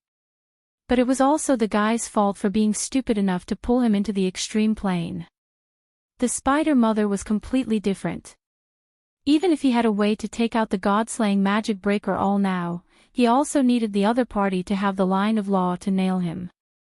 Most of the monsters were very sensitive, and they wouldn't easily use their power of law. But Babasha really found a way at this moment. The wrinkled old witch immediately said to her adopted daughter, "Quick, Sugar Jar, use your spell." The girl holding the honey jar climbed out of the crack, and then Brando saw many inexplicable creatures emerging behind her. Some looked like cows or horses, some looked like monsters or legendary creatures, and some didn't have a specific image at all. Each creature had its own name. Brando recognized at a glance that those were real names, the names with real power engraved on the codex. Most of those names were strange and written in a variety of languages. Some were even pure strings of letters, or things with unknown meanings. In this world, only one kind of existence would use such a name. That was the Contract Spirit. Contract Spirit. It turned out that this little girl was a spirit contract master, a branch of witches specializing in psychic magic. Brando vaguely remembered that it should be the witches guarding the entrance to the undead kingdom in the Silent Land, the inheritance of the witches of life and death. So it was them. He widened his eyes and looked at Sugar Jar. "Beings of this world who have signed a pure contract with Sugar Jar, please bestow your power upon me." Then a pure black creature flew out from behind her and landed on the Broodmother's body. Then Brando felt the Broodmother's forelimbs on his body loosen. He looked back and found that the terrible creature had fallen asleep. Thoreau, the god of sleep. Brando then realized what the contract spirit summoned by Sugar Jar was.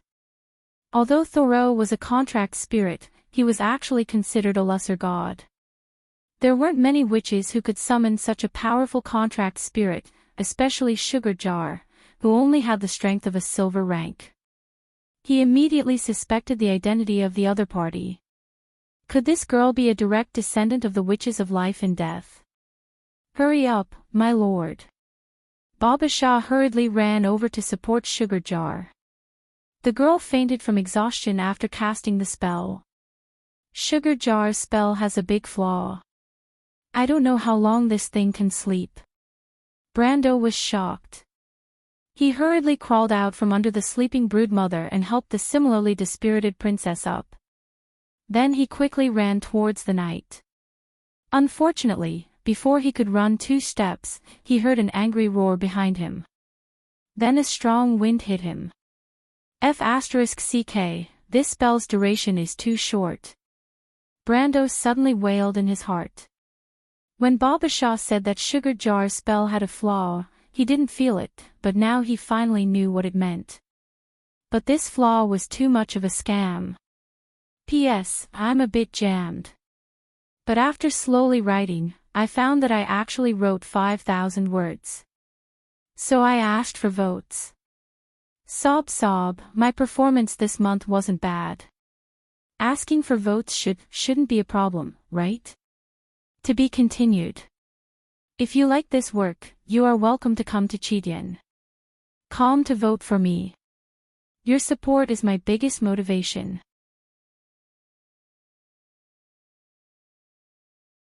Chapter 628.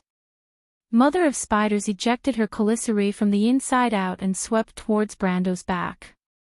Like a sharp scimitar, it caused the air to vibrate as it waved, forming a transparent belt of light in the dark underground. Brando heard a scream similar to an explosion, and the scream seemed to have reached his back as soon as it came out. This was the power from the most powerful creature. At that moment, several attack patterns of Anaron's front commissary emerged in Brando's mind one by one. At that critical moment, he pushed Her Royal Highness forward and put Halran Gaia on his back. There was a loud bang that made one's teeth ache. Although Brando couldn't see it, he could feel the scene of Halran Gaia's body bending due to excessive force. The unresolvable force was transmitted to him through it, and he felt a huge force coming from behind and sending him flying. The distance between the cliff in front of him and him seemed to be pulled closer. But Brando knew that it was an illusion, and that he was flying over the cliff and over the abyss. Fortunately, the will attribute strengthened the nerve's endurance, otherwise, he would have triggered his body's protective mechanism and fainted from the pain. Brando didn't want to fall into the abyss when he lost consciousness. He shot forward like a cannonball, his body tumbling in mid-air, although the pain was like a file rubbing against his nerves. But he still gritted his teeth and inserted Halran Gaia into the ground of the cave. With the strength of elemental awakening, Halran Gaia's blade directly pierced more than a foot into the rock, and a golden spark immediately appeared in the darkness. Brando's momentum was reduced, but the Halran Gaia in his hand still cut through the entire cliff like cutting tofu. While drawing a deep incision on the ground, he still stubbornly approached the edge of the cliff. All this happened in less than a tenth of the blink of an eye. As if the last breath was not over, Brando had already flown out of the cliff. He brought out a large piece of rock with him, and his momentum finally came to a stop. Brando somersaulted in the air and raised his right hand with the ring of the Wind Empress. He fired a wind bullet at the cliff on the other side. The airflow converged on Brando's ring in an instant, and then it slammed into the rock on the other side. The huge gray rock was smashed into pieces, and the huge reaction force finally made Brando stop in the air. He raised his head. The sound of the wind above his head brought another sharp whistle. That was the Mother of Spiders' right front commissary. After her left limb swept out, the remaining 6 legs supported her huge body. She raised her right limb and immediately stabbed towards Brando, who was in midair. In the eyes of outsiders, even the silver-ranked knight, the 2 attacks seemed to have happened at the same time. However, only Brando knew that it was actually one from the front and one from the back. This was the cunning creature's most common attack. If the first strike didn't kill the target, then the second strike would be perfect. But this time, no one came to distract him. Brando stared at the sickle-like claw that was getting closer and closer in his vision. But he knew that this was actually futile. The speed was too fast, even exceeding his level of in-depth analysis. What really worked was the dark perception attribute he obtained from Firefly. The magic flowing in Anaron's body was like a spark in the darkness. It came close to him in an instant. This was the moment. Brando only had this one chance. He reached out and grabbed the sharp tip of the Mother of Spiders' right front commissary, and then his whole body was dragged back. At that moment, time seemed to slow down in his perception. He saw himself being dragged back into the cliff by the other's retracted commissary, and then approaching the rock wall in a beautiful arc. He could almost see the crack that was getting closer and closer, and the faces of the knight. They seemed to have just reacted, and didn't even have time to exclaim. Brando only saw some of them with their mouths wide open. Then he calculated the distance, released his hand, and the crack was in front of him. It was a perfect landing. His tense nerves relaxed. Then, like a cannonball, he flew in a beautiful arc and crashed into the rock wall with a bang. Damn it, aw. Brando let out an extremely painful scream. It was as if he never dreamed that he would make a mistake at the last moment. In any case, this mistake was enough for him to remember. The rock underground was really hard, and it was really scary. But he didn't have time to be upset, and immediately shouted desperately, "Drag me in." Fortunately, the others didn't notice the young lord's little mistake. After all, it was already a great thing to be able to escape from the mouth of the terrible monster. The knights of Lantanerin seemed to wake up from a dream, and the 3 knights standing at the front of the crack immediately rushed out and dragged him back. Brando was not far away at that time, and it was only a difference of 1 or 2 meters. The knights stretched out half of their bodies and dragged him back. On the other side, Her Royal Highness had been pushed to Babash's feet by Brando. The old witch hurriedly helped her and Sugarpot into the crack. It had to be said that the old witch looked dry and thin, but she still had some strength. "Thank you," Griffin replied weakly. Her shoulder was a shocking blood red, and the large amount of blood loss made her already pale face even paler. But until this time, she still managed to show the proper etiquette of a nobleman, or the arrogance of a nobleman. Brando or others may find it difficult to understand what a noble who valued face more than life was made of, but for a princess who had been taught such a lesson since childhood, some values were natural. But for the elder princess, perhaps there was one more thing to add, and that was her stubbornness. When the princess saw Brando lying on the ground covered in blood, she was shocked and asked in a low voice, "Mr. Brando?" "I'm fine." Brando did not lie. In fact, most of the injuries on his body were scrapes from hitting the rock wall head-on at the end. He just looked like a mess. Compared to him, Princess Griffin's injuries were much more serious. But Brando did not have time to talk nonsense, because Mother of Spiders poked her head into the crack again, trying to reach in with 2 front claws to drag them out. Everyone was shocked and hurriedly retreated back into the crevice. Mother of Spiders was only a step away from the knight outside. She could not help but scream angrily. The sound was sharp and harsh, like a sharp weapon cutting through glass. It was really creepy. But only Brando knew that Mother of Spiders would never be able to come in here, but it was not safe here. He ordered, "Don't stop, keep retreating. There are many of her children here. She will find a way to let them come in and kill us." Everyone was already frightened by Anarthan. When they heard that there were small spiders, they did not dare to stop and hurriedly continued to move deeper into the crack. Brando was helped forward by a knight. After resting for a while, he finally caught his breath. He then took out the holy water and distributed it to the injured knights and Her Royal Highness. The power of the holy water was naturally needless to say. After a while, everyone looked at him with a little curiosity mixed with awe.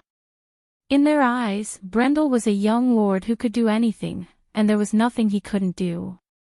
Not only could he defeat the Holy Cathedral of Fire, but he could also escape from the terrible monsters.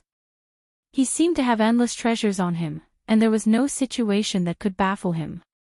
Such a person might not even exist in long poems and legends. Even the knights could not help but privately think that if today's story were to spread, it might be a legendary ballad that circulated in the bars of Erewhon and even Woned. After Her Royal Highness drank a bottle of No. 7 holy water, she held the bottle with both hands and was in a daze for a while. She looked at Brando with a puzzled look. Holy water was different from ordinary magic items because it often required both alchemy and high-level priests of the Holy Cathedral of Fire to make it. Brando actually had so much holy water. Although she only saw a few bottles, this amount was enough. What's more, Brando gave the holy water to the knight, and she did not see any distress on his face. This meant that he must have more holy water in his hands. Although Griffin did not covet the holy water, this did not stop her from becoming more and more curious about Brando's experience.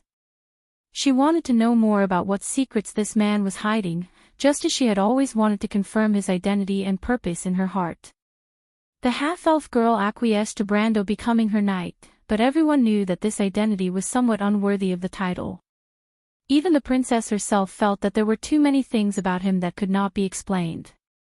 Their relationship was not like a knight and a princess, but more like a relationship of equals.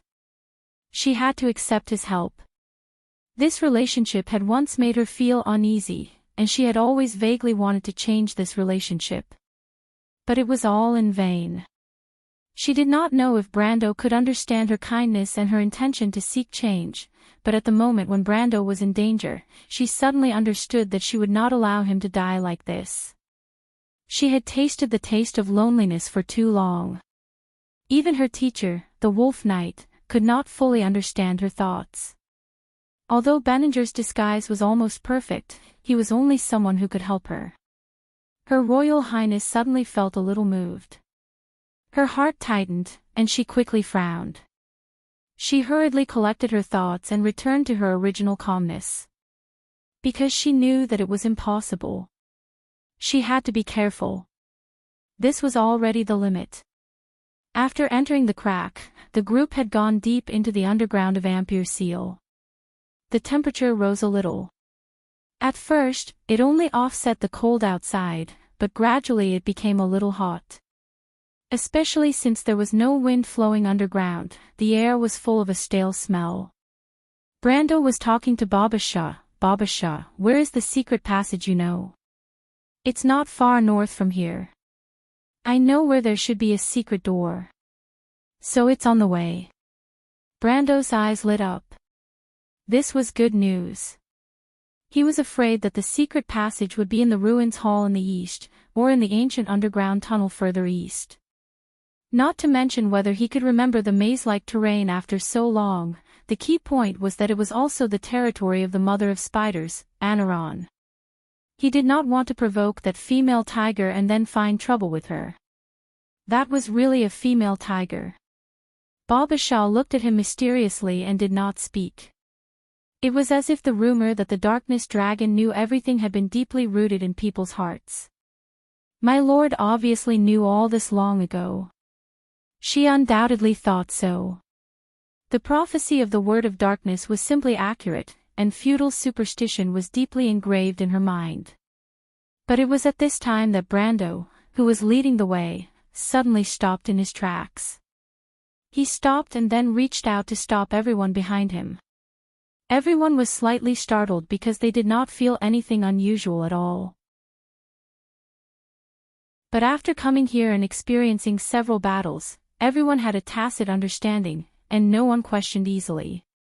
A moment later, they saw a few black shadows emerging from a crack not far away.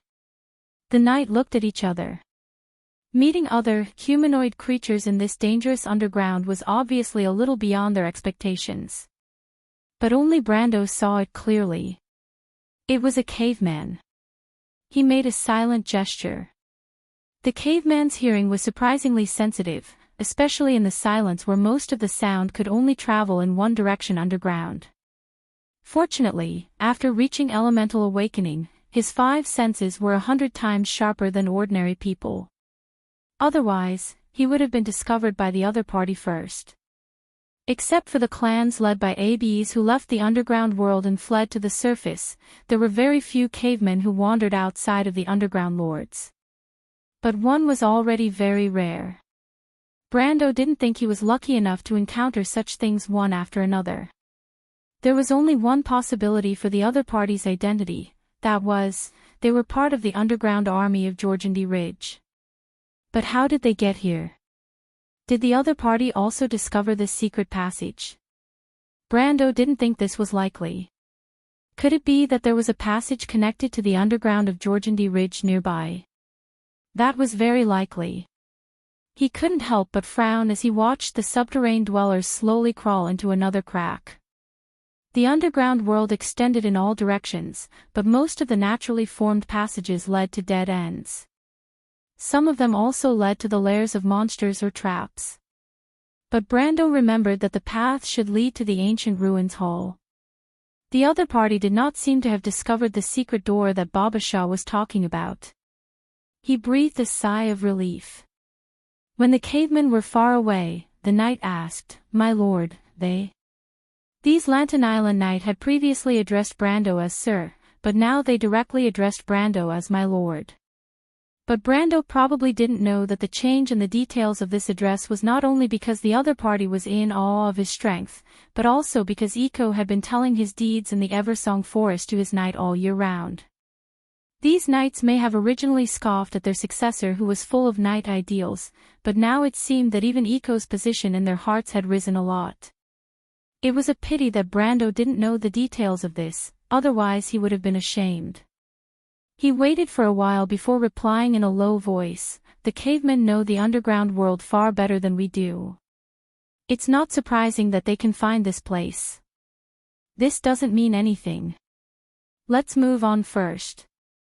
Everyone nodded, as though they were going to do whatever Brendel said. But in fact, Brando himself didn't have much confidence in his heart. He only hoped that the old witch Babasha wasn't lying to him. Hopefully that secret passage was as hidden as she said, or else this would be a waste of effort. And getting out would be a problem. He couldn't help but glance at Babasha.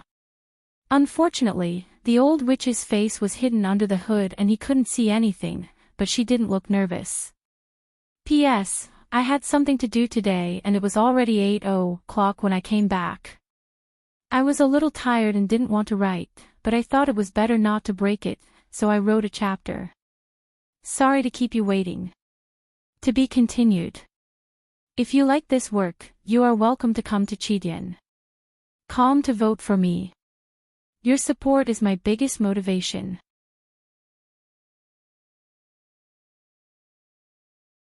Chapter 629. Even though he was curious as to why the subterranean dwellers would appear in these underground ruins, he calmly buried his curiosity. He silently glanced at the direction where the subterranean dwellers had left. It was inevitable that he would maliciously speculate whether or not they would be torn to pieces by the enraged mother of spiders. But that was all he could do. Then, he calmed himself down and turned around to signal the others to continue moving forward. Considering the possibility of encountering more enemies, no one spoke again, and instead lowered the sound of footsteps. The rustling sound passed through the dark underground, and the surroundings returned to a quiet peace. But that was just a facade. Everyone knew that there was danger lurking under the surface. Although the knights were not familiar with the creatures that came from the dark underground, they had at least heard that they had extraordinary hearing. No one wanted to cause trouble at this time. The cracks in the rock walls began to narrow, but gradually, sections of artificial tunnels appeared. Ancient ruins appeared frequently during this part of the journey, giving the impression that these ruins were mixed among the natural rock walls. Earthquakes would often cause such a phenomenon, but in the world of magic, powerful magic could also cause the same phenomenon. I don't need to guess all of this myself, because the players have already discussed it before. Brendel carefully observed the surroundings that were quietly soaked in darkness. He did not need to guess all of this because the players in the past had already discussed this. In fact, there were players who were obsessed with exploring the history and background of the game, and they tirelessly unearthed the other side of the game's cold rules, looking for the details of the game's planners. They did have a lot of achievements, and The Amber Sword was undoubtedly an excellent game. It had countless history and details, and was so complex that it was hard to believe it was really a game. Those histories strictly followed the laws of history, and suddenly reached a perfect self-consistency. Players rarely found loopholes, and it was just like a real world. Brando himself had read a lot of such literature, but he was not the so-called story fan, nor was he a fan of the background. He simply felt that some of the missions in the game involved the ancient times and the background, and the more he knew, the better he could achieve his goals in the game. He felt that he was a middle-of-the-road player, but it seemed that because of this, he had never been a top player. Even though he had invested far more time than the others. However, ever since he had transmigrated to this world, his experience and knowledge, whether it was in the game or in the background, had given him an amazing advantage. He led the team through the broken tunnel for more than 10 minutes, and then Babasha stopped at a place. Before that, Brando felt that they had entered a small hall, which was completely made of green granite. This feature was very obvious in the game, and it was because of this that he found the name of this place in his hazy memory, Lotholm's Temple of Meditation. The reason why it was said to be vague was because in the game, this place did not occupy a very conspicuous position in this dungeon. This place was supposed to be a side hall in the underground ruins, a place for its residents to meditate and pray. In fact, there was a fountain on one side of the granite hall. There was a statue of God on the fountain, but unfortunately, it had long collapsed, so it was impossible to tell which god it was. Brando subconsciously looked in that direction, and sure enough, he saw the fountain in his memory, but the spring water had dried up, leaving only stair-like troughs. This was supposed to be a temporary resting place for players in the Amber Sword, because in the game, large dungeons like this were generally not large in scale, and players may have to stay in the dungeon for a few days or even longer, so the designers had to design some places for them to go offline and rest. The underground ruins of Ampere Seal were divided into two parts. The upper level was the ancient temple, and the lower level was the lair of the Mother of Spiders. The size of this dungeon was not the largest that Brando had ever seen, so it only had two resting places, one in the north, in the direction of the Shalek Mountains, and the other was this. Because of this, Brando could barely remember the name of this resting place. If it were the large, super large ruins in the later stages of the game, there would be hundreds of resting places in a dungeon, and it would be strange if he could remember the name of such an ordinary resting place. However, this temple had long been studied by the pioneers, and every inch of its ground had been imprinted with the footprints of players. Witches, Black Tower mages, astrologists, and even dwarven rune mages, all professions related to the background had been repeatedly tested here, and there could be no more secrets here. So Brando couldn't help but look at the old witch Babasha curiously, wanting to see what tricks she could come up with. A secret that the players in the Land of Order had yet to discover. Just this title alone would be an explosive piece of news in his previous world. Then he saw Babasha walking towards the fountain, and couldn't help but frown. As the only conspicuous and iconic decoration of this sanctum of meditation, it naturally received the most attention from the players. The players even tore down the fountain and broke through the wall behind it, but to no avail. Is there something here? Out of curiosity, he couldn't help but ask. But there shouldn't be any traps here, just an ordinary wall. My lord has a keen eye. If he didn't know the meaning of Babasha's words, Brando would probably think it was a disgusting flattery. However, many of the Lantern Island Knights' faces inevitably showed a displeased look, and Her Royal Highness also frowned, but more than half of her frown was out of doubt. As Babasha said so, she had already walked to the fountain. She explained respectfully, "My lord, you're right. There are indeed no traps behind the wall here, and there are no secret passages behind it. But for us witches, the pool itself is a record of something. Oh. My lord must be very clear that before the statue on the pool was damaged, it was the holy statue of the darkness dragon Odin. This place has a lot to do with us witches, but not every branch of witches has the ability to unravel the secrets of this place," Babasha replied mysteriously. Brendel furrowed his brows when he heard her mention the Dragon of Darkness. However, there was a discussion on the forum, and one of the possibilities mentioned that this statue may have come from before the War of the Holy Saints. Although there wasn't much history before that, the Darkness Dragon once ruled the land, so it wasn't surprising that there was a statue of him here. He nodded and heard Babasha mention that not every witch has the ability to unlock the secrets here. He subconsciously turned his gaze to the listless sugar pot. Since the little witch cast the spell, she had always looked weak, as if she didn't even have the strength to move a finger. It was said that she would continue to look like this for a while, and she could only cast a spirit contract spell like the one just now once a day. However, the reason why Brando looked at her was because he had always been suspicious. He suspected that Sugar Pot was the purest descendant of the witches of life and death. As everyone knew, each of the 12 witches had only one descendant with the purest bloodline. For example, the inheritance of the Witch Queen was now with the Roman people, and he had once suspected that the Roman Aunt Jenny, was the inheritor of the eternal witches. Babasha saw his eyes, and her admiration for him grew even more.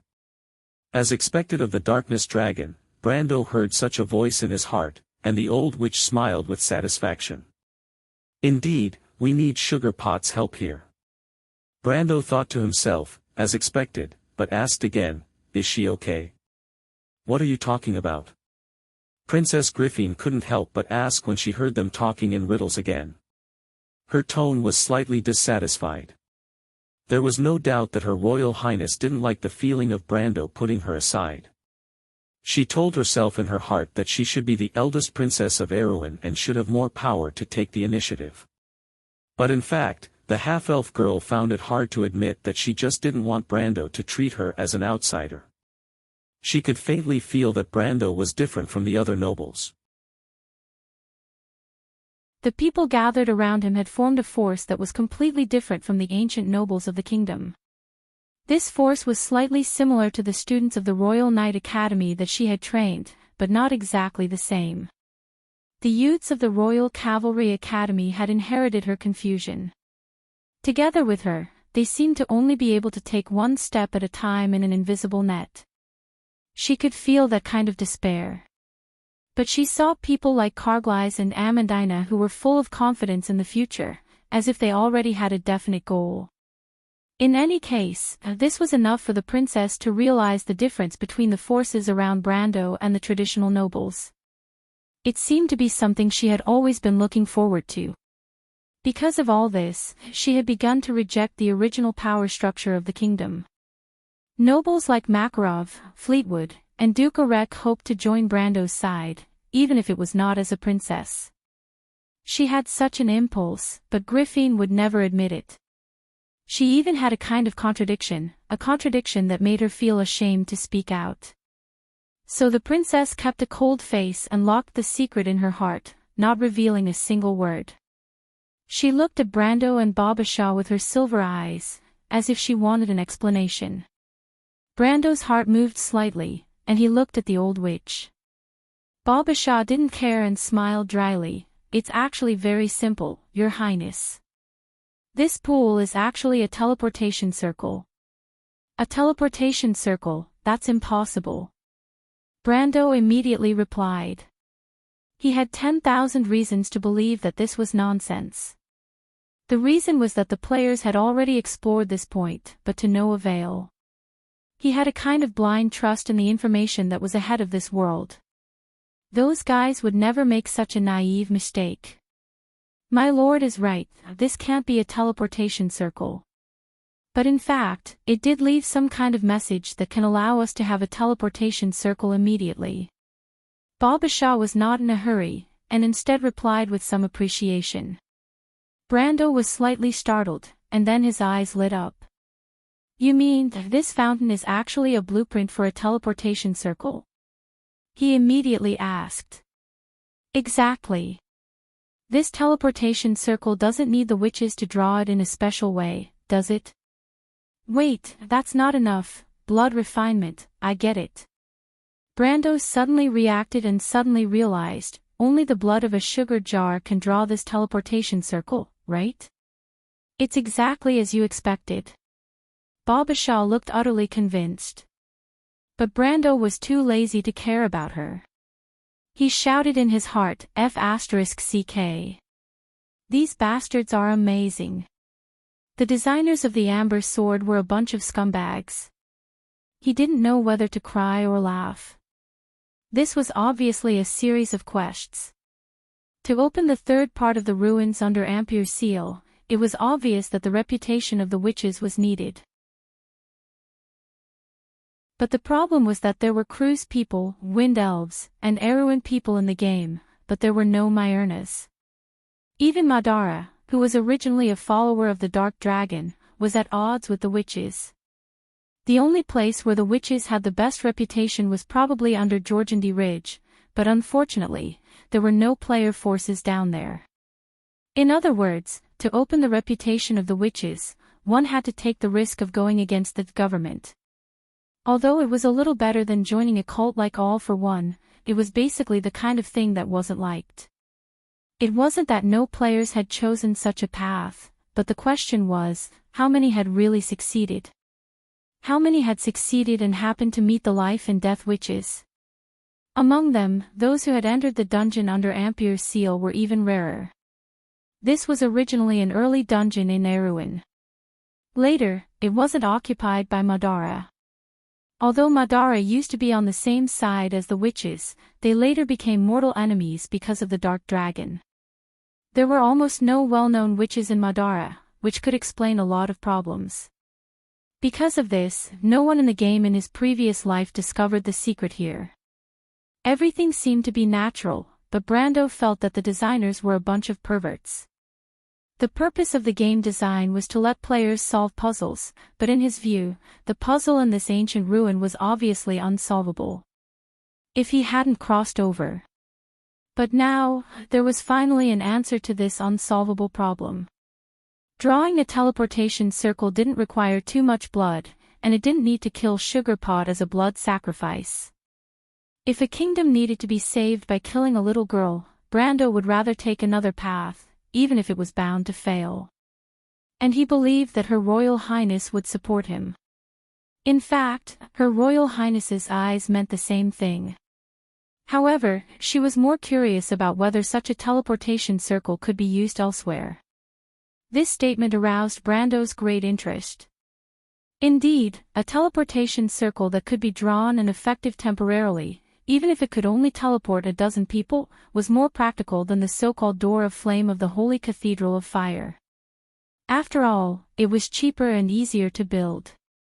The Door of Flame seemed to be built by the Holy Cathedral of Fire in minutes, but it was the result of the joint efforts of more than 20 elemental rankers, not to mention the astronomical amount of money spent. If it weren't for the Holy War, Brando reckoned that the Holy Cathedral wouldn't be willing to invest in the Door of Flame for a mere civil war in Eruin. There was nothing to be embarrassed about. No matter how important the geographical location in Eruin was, it was insignificant in the eyes of the whole. The only difference was how much it would cost to appease its nobles, that was all. But what made the two of them feel pity was that Baba Shah said that this teleportation circle was a directional teleportation circle with fixed coordinates. In the past, its designer may have had the ability to design similar teleportation circles to other places, but that didn't mean that they could do it too. The technology of the inhabitants of the ruins had long been lost in the dust of history, and what the witches inherited was just a drop in the ocean. Such a result could be said to be expected, and Brando wasn't too regretful. He comforted the princess, but silently memorized the teleportation circle in his heart. This thing was also a magic circle, and it was also an alchemy work. Maybe in the future, the alchemy masters under him could improve it. Don't forget that he had Tamar, the most famous alchemy master in all of Wone in the future, and according to Tamar, Amandina's talent was no less inferior to or even surpassed his, although it was in the design and manufacture of arcanitech devices. But with the existence of these two powerful parties, Brando felt that anything was possible. He silently memorized the magic circle, and on the other side, Baba Shah had already drawn a huge magic circle on the ground with the sugar jar. Although the magic circle needed the sugar jar's blood, it wasn't all drawn with blood. Otherwise, it was estimated that the little witch wouldn't be able to draw it even if she drained all the blood in her body. The witches didn't allow outsiders to watch their process of making the magic circle, although Brando was an exception. But Brando had already faintly sensed the princess' thoughts, so he didn't bother to look at the map drawn by a few old women. Anyway, he knew what was going on. In terms of alchemy, he may not be as good as Baba Shah, but in terms of blood refining, there was probably no one present who could surpass him, a player. After all, Tamar's blood refining was taught by him. As soon as the magic circle was completed, everyone stood in it. Then the witches stood in the predetermined position and began to chant. What they sang was almost the same as before in the forest.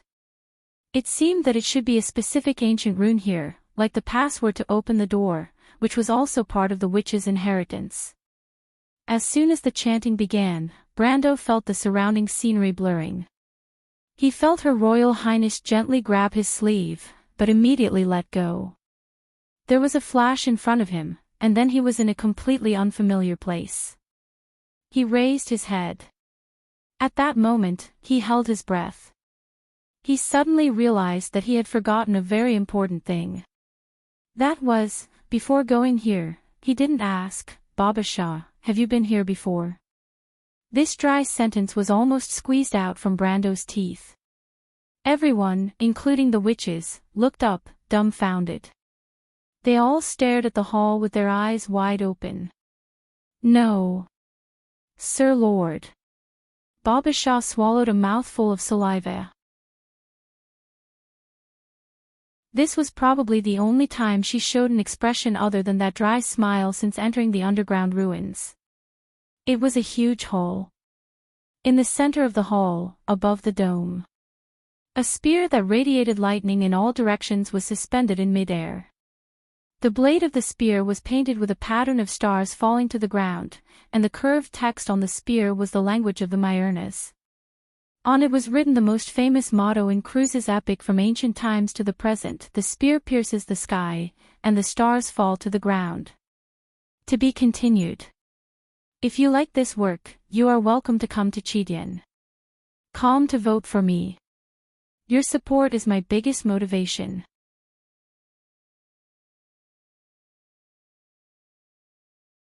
Chapter 630. In the long history of Wonde, there were definitely a few major events that were destined to shine like bright stars in the night sky. But among them, the most brilliant one was undoubtedly the legend of the Azure Knight who held a long spear and opened up the era of mortals. In the epic of Cruz's creation, it was written as follows: "In the beginning, a world was born from a thought." At the beginning of everything, the world was in chaos, surrounded by water and wind, fire and lightning. Then, creatures were born in the water and multiplied on the earth. They were also blessed by the wind and endowed with wisdom by the fire. Martha said a name from her mouth, Nana Ainta. 1. Light, darkness, wind, water, fire, and earth, the 6 elements surrounded this world. In the original rules, 14,000 gods were formed to take charge of all of this. It was done. In the first era before the glory, too, the gods built a kingdom on the earth surrounded by clouds and mist. The giant tower that reached the sky connected the mortals and the gods' kingdom. But then, everything was destroyed in the flames of war. This was recorded in the Pale poem.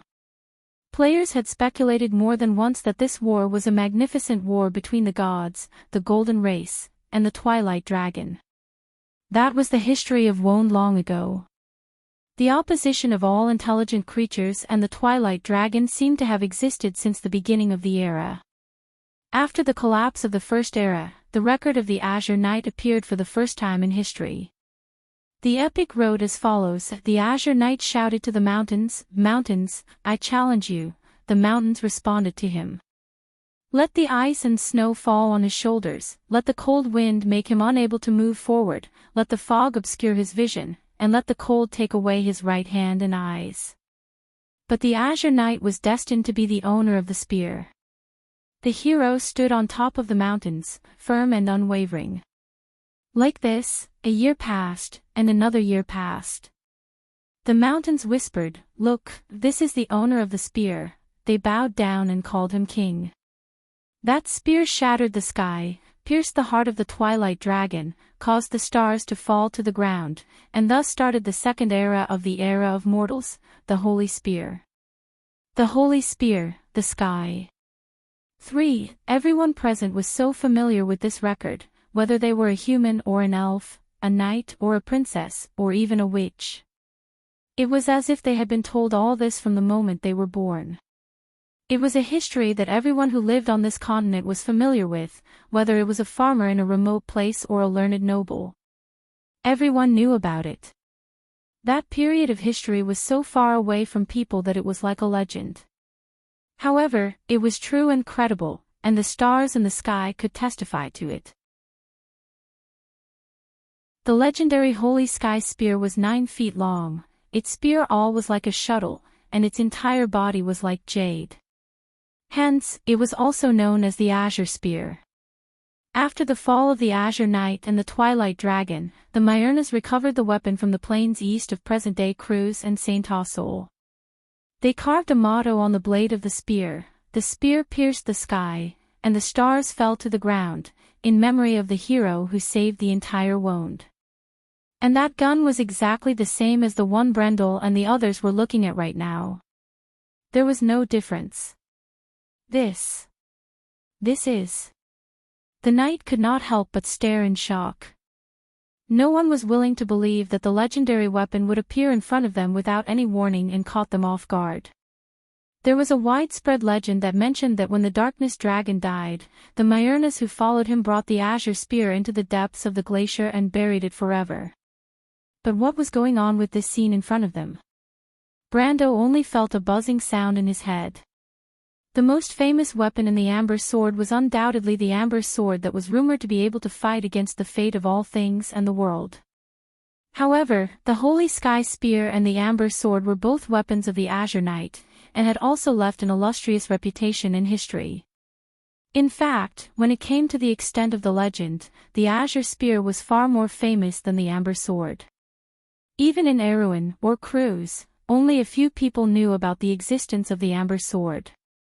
These people were either aristocrats with a long history of family learning or knowledgeable scholars. But the key was... It was actually here. Brando knew that the Holy Sky Spear had appeared more than once in the history of Won't, and there were even several huge scams that revolved around this famous gun. The reason was simple, because it had never appeared in history. From the fall of the Azure Knight to the collapse of the Darkness Dragon Odin's dark reign, it was as if it had disappeared from history and never appeared again. For a weapon with such an illustrious reputation to be so silent, no matter how you looked at it, it was abnormal. And because of this, it had attracted the interest of the most players in history. Brando knew that many guilds were secretly looking for the whereabouts of the Azure Spear. But it was actually here. Could it be a fake? The eldest princess of Erewhon had the highest status in this group and was the most knowledgeable. She was the first to react and asked with an uncertain tone. This was also Brando's first reaction, but the reverberating pressure in the hall made it hard to believe that this was just a fake. More importantly, he first thought of the witch empress who was sleeping under Tonagel. Could she have brought the Azure Spear here? But why didn't she tell the Roman? But he immediately rejected this conjecture, because the history of the ruins under Ampier's seal was obviously much older. In other words, the Azure Spear might have been sleeping in this place long before that. But how could the witch's heritage be related to this place? Brando couldn't help but look back at Baba Shah, and the old witch herself had a look of disbelief on her face. Maybe the Darkness Dragon hid it here. Baba Shah replied somewhat dryly in the telepathic communication. But this statement didn't convince Brando, and he always felt that there was something wrong with it. Sure enough, the majestic power outside soon awakened Saint-Ausol the Wind Empress. Saint-Ausol just looked at the spear in the hall and couldn't help but let out a low cry. "Ah, you actually found the Azure Spear." But she immediately reacted and reprimanded, "Brando, this witch's words are impossible." Why? Brando saw that the Elf Queen didn't throw a tantrum at the critical moment and couldn't help but breathe a sigh of relief.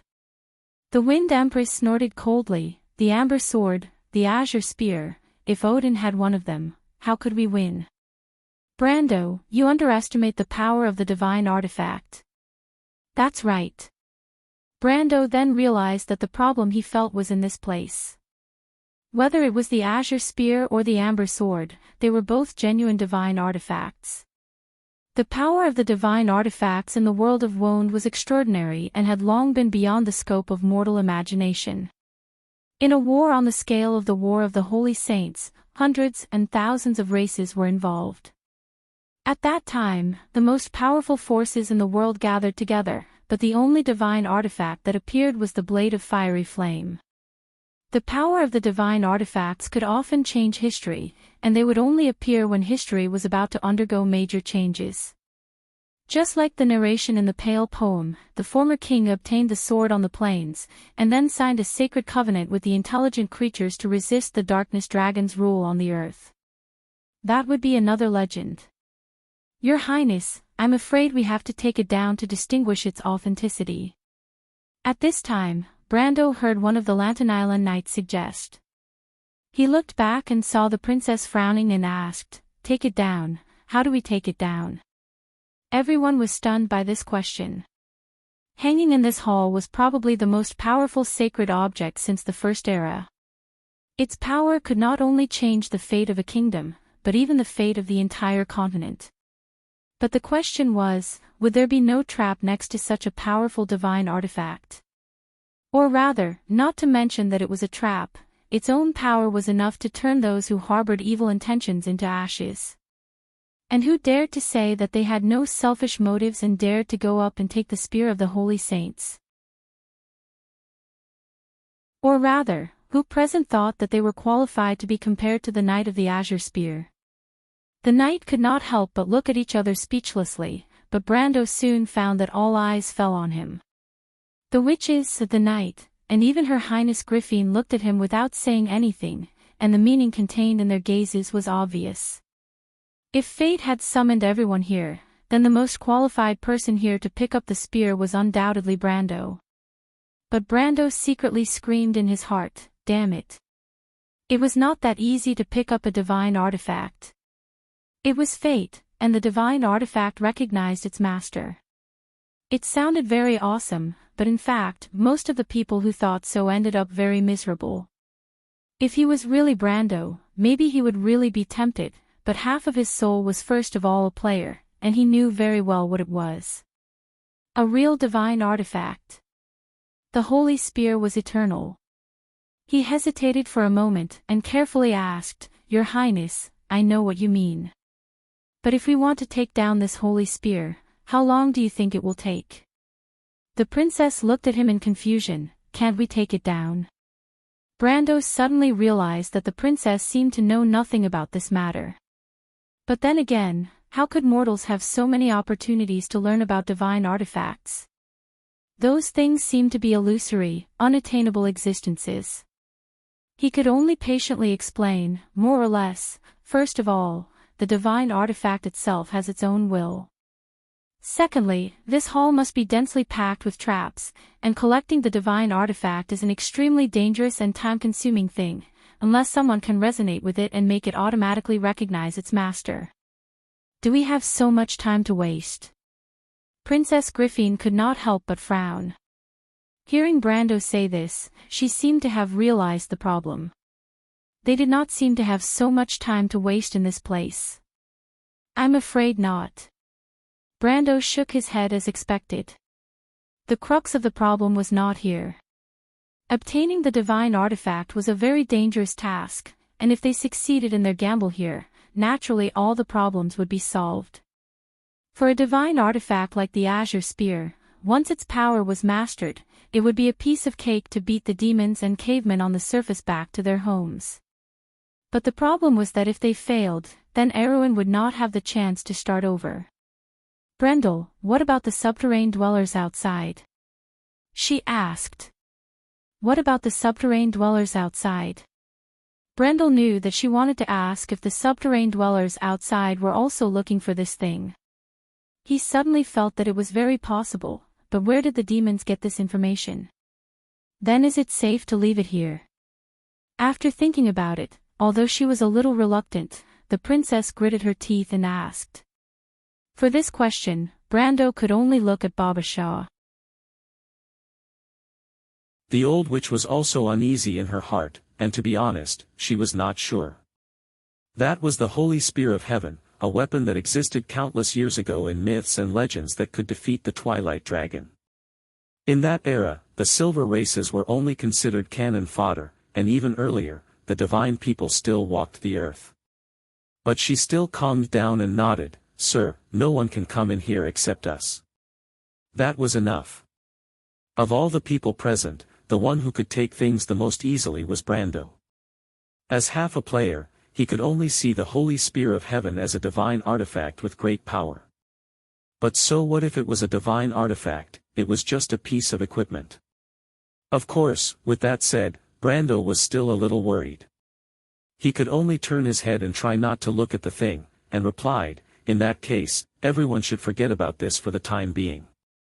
He gave the people present a stern look, especially the Knight of Lantern Island. He was not afraid that the Azure Spear would fall into the hands of the cavemen of Georgandy Ridge. The divine artifacts had their own will and carried their own destiny, so how could they be easily lost? But if this news were to spread, Erwin would be in big trouble. The knight understood what Brando meant, and all of them swore not to spread the word. Brando listened to their vows for the time being, and he looked on coldly. After all, he had his own way to deal with all of this after everything had calmed down. The means of the players were not something these guys could imagine. So everyone left the hall one by one under Brando's lead, and everyone seemed a little distracted. The shock of the Azure Spear to them was really indescribable, and even Brando found it hard to understand the special feelings the natives had for that period of history. It was like saying that those mythical characters he knew but did not believe suddenly appeared in front of him, telling him that everything in the past was real. He could only vaguely see such a meaning from the thoughtful eyes of Her Royal Highness.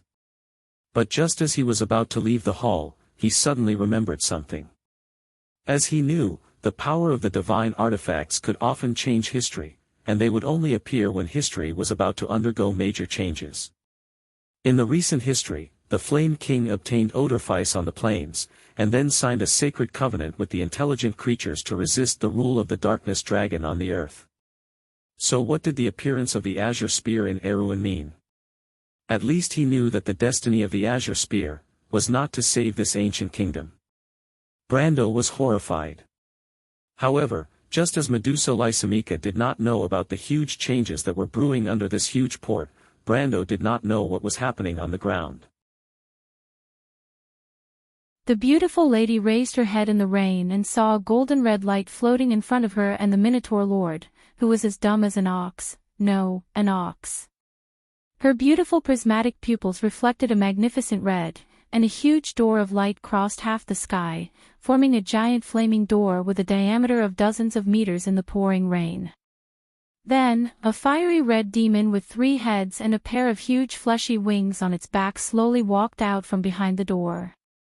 Even though the portal was so huge, the demon had to hunch its body and squeeze through the door. In fact, even so, its huge horns almost could not pass through. Lysimachia looked at the behemoth carefully, and then respectfully greeted, "Dear Lord Messica, you have finally arrived. Lord Valabar has been waiting for a long time." The huge demon looked at her, showing an expression that could hardly be called a smile, and replied gruffly, "What about the preparations of the bugs?" "Of course, they are ready, my lord." 1. Myrna language, wound. 2. It does not refer to the first or second era of the cruise calendar, but the first era. According to the player's research, this era should be before the Chaos era. And the beginning of the second era was the beginning of the Chaos era. 3. Races other than humans are called Sky. To be continued. If you like this work, you are welcome to come to Chidian. Come to vote for me. Your support is my biggest motivation.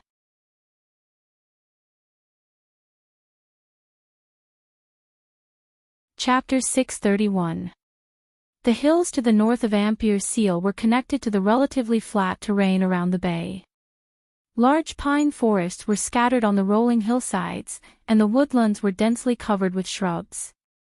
The edge of the woodlands was downwards, and the view was extremely open on the gentle slope.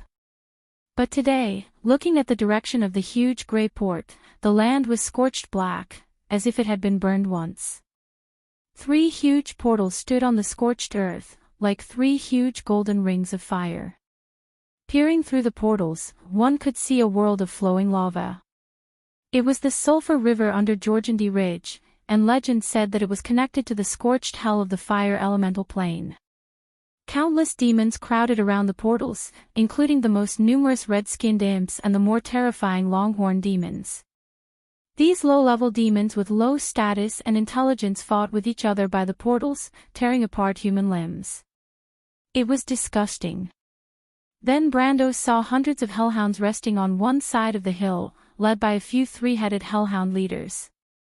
In addition, there were a few red-skinned demon warlocks by the portals, who looked almost like humans except for the long horns on their heads.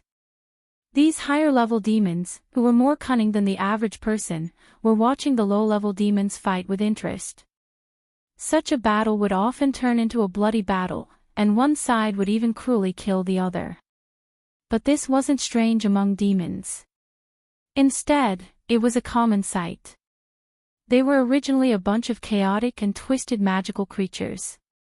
Brando wore the cloak handed to him by the princess and hid in the bushes to calmly observe all this. Only he could see all this clearly without the help of the brass binoculars.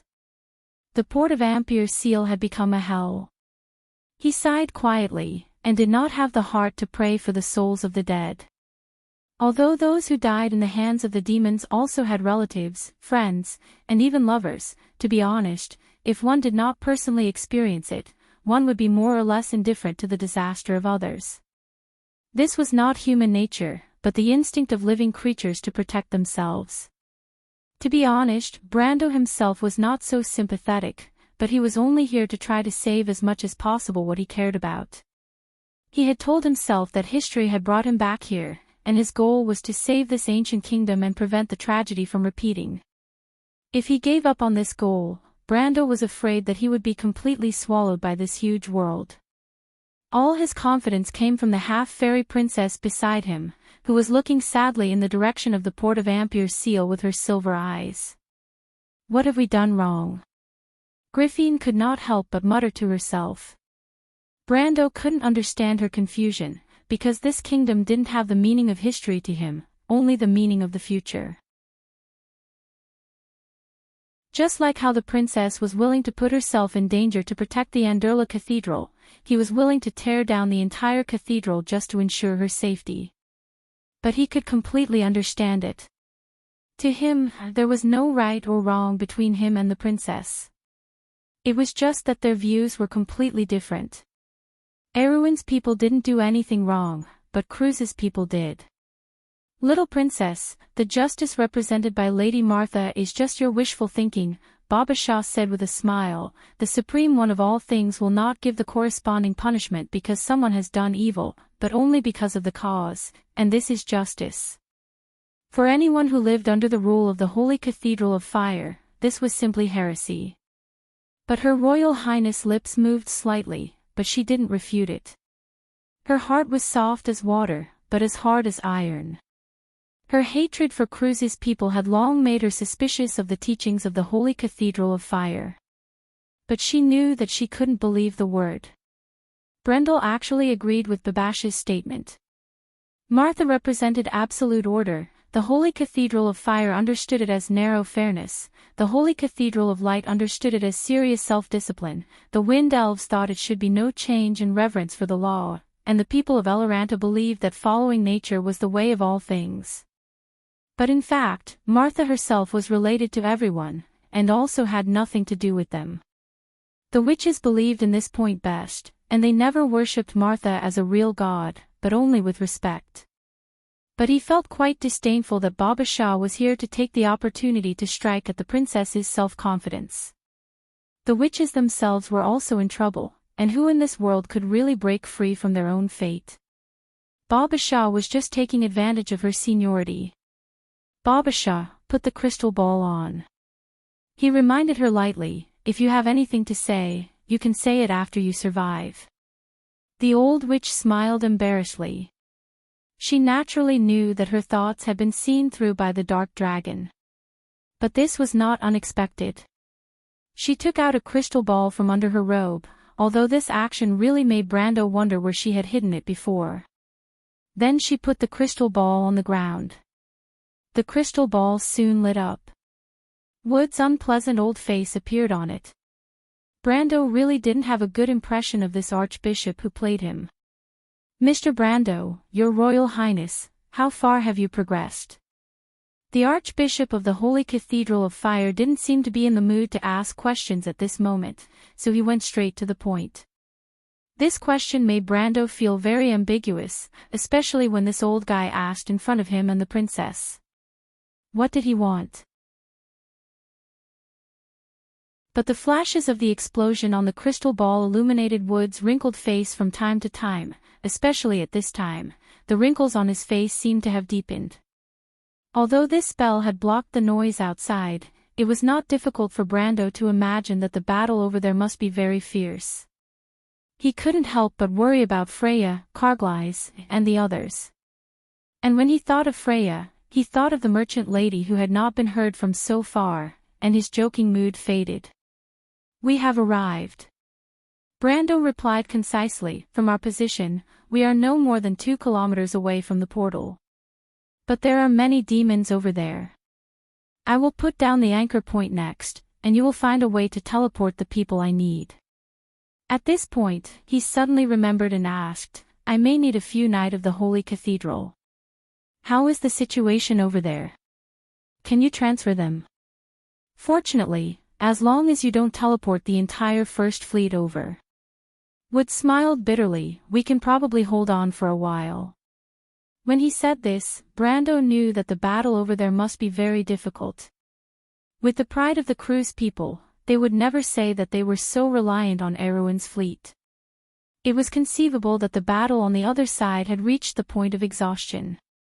Brando knew that Wood didn't want to put any more pressure on him, but he still felt a heavy feeling out of thin air. There was not much time left. "Then, do you need those people, Mr. Brendel?" Wood asked in a serious tone. "I need people who are not afraid of death, Lord Archbishop." Garlock the Wanderer stood on the side of HMS Victory and watched the battle on the ground without saying a word. In the rain, the Wyvern Knight, the Pegasus Knight of the crew's people, and the Harpies were in a melee.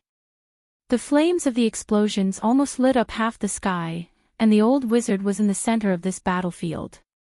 Every time the light of magic flashed in his hand, it was as if an invisible ripple swept across most of the battlefield, and countless harpies were smashed to pieces. But soon, someone called him from behind. "Mr. Garlock, is it?" Garlock turned back alertly. As the chief wizard of Duke Cypher, the disappearance of the Duke had made him smell danger. He took the initiative to participate in the battle to avoid being involved in that huge whirlpool. "Yes." He nodded. "Can you come with me?" It was a beautiful female officer who asked. Garlock had an amazing memory. He remembered seeing her once with Count Janalesu. And now the commander of the fleet should be with the crew's people. What did they want him to do? He hesitated for a moment, then nodded. On different warships, the same scene was playing out over and over again. A fully armored knight appeared beside the blazing swordsman Nicholas and asked respectfully, "Are you Master Nicholas?" "Count Yenbao, is it? Please come with me." "Miss Amandina, your lord wants to see you." Soon, the 7 candidates were already in the flagship command room of HMS Victory. Except for Amandina, the Shire, and Dilfery, the other 4 were elemental awakened powerhouses. Among them, blazing swordsman Nicholas and Garlock the Wanderer were masters of the elemental enlightenment. Brando tried to choose Erwin people because except for clear-headed clergymen like Wood, it was difficult for the crew's people to really put themselves in the shoes of the kingdom. In contrast, although blazing swordsman Nicholas and Garlock were enemies not long ago, they were more reliable. What's more, Brando knew that they were not members of All for One. Even if it was to prove their innocence, they would do their best. Of course, it was inevitable that he had some dark plans. If he failed, the northern nobles would lose at least 2 of their strongest fighters. That way, Freya and the rest of Trenthium's forces in the south would have an easier time. Of course, this was nothing but self-consolation. Brando, you want me? After hearing Brando's request, Amandina could still remain calm. She actually knew that Brando might borrow her knowledge of alchemy and magic, but the Countess of Yenbao couldn't help but be stunned. What are you saying? What do you mean by I want you? Brando couldn't help sweating, but he didn't expect the Countess to look so happy. No, I don't want to refuse. But I want to ask, can I really help with something like this? Of course, teleportation consumes magic power. Do you think this is the time to waste magic power? Brando was a little speechless. I let you come because you are better than the others and can play a role that others can't at this time. Brando didn't say anything because everyone understood the danger of this mission. The people who went with him were likely to die, or even be wiped out. He was not stingy with his praise for people who could face life and death. In fact, any praise would pale in comparison to their actions. So, are you willing? Yes, I'm very willing. Lord Archbishop, Mr. Brando, thank you very much for choosing me. The expression on Dilferi's face was not fake at all. In fact, Brando also knew that this young lady was too simple to fake anything. But was it really worth being happy about? Could it be that she's brainwashed by the spirit of chivalry just like Eek? Brendel thought to himself, is this girl brainwashed by the spirit of chivalry? But looking at the Countess's blushing face, he didn't want to continue undermining her self-confidence. He turned his gaze and saw Garlock talking to the Shire. You are the Shire of the Peloche family. Garlock didn't seem to be worried about what would happen next. Instead, he asked calmly. Yes, the Shire replied in a neither servile nor overbearing manner. The genius of the Highlands, I've heard of you. Unfortunately, you are a Highland wizard. Otherwise, I would have made you my apprentice. Unfortunately, Erewhon people can't choose their own fate, Garlock said softly. It's all in the past, and I'm no longer the Shire. I'm dead, but I have a new life. Besides, the people of Aween are not necessarily unable to choose their own destiny. Seal replied with a smile. Is that so? I heard that in the end, you really did return to the mountains of Alkash. What did you see there? What did the Marshal see in the end? The Shire smiled but didn't answer. That's not important, is it? Yes. Garlock seemed to have thought of something. He was slightly startled, but then slowly nodded. Hearing their conversation, Wood frowned slightly. He turned to Brando and said, I've found the people you need. Brando, I've found all the people you want, except for Mr. Nigel. Unfortunately, he has died in battle, Wood replied. Is that so? Brando was slightly startled. He didn't expect that the famous unshakable sword in history would die here. History said that the old general would only fall in the Second War of the Black Roses. At this moment, he deeply felt the change in history. He looked at the remaining two Sanctum Knight and was about to nod, but it was at this moment that a voice came from the other side of the crystal. Since the unshakable sword is dead, as a soldier of the same era as him, shall I take over his task? It was a loud, old voice, and then a tall figure pushed open the door and entered. Archbishop, what do you think? Wood raised his head and looked at the former commander of the White Lion Legion in surprise. But the old man had taken off the White Lion Legion's armor and was wearing the most ordinary military uniform. Commander Leiter. As I said, I'm no longer the commander of the Legion, Archbishop. To be continued. If you like this work, you are welcome to come to Chidian. Come to vote for me. Your support is my biggest motivation.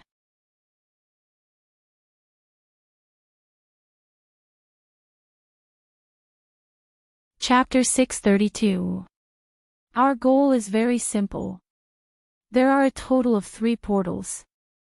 If even one is left behind, the mission will be a failure. The task of finding and analyzing the portal will be handed over to Miss Amandina.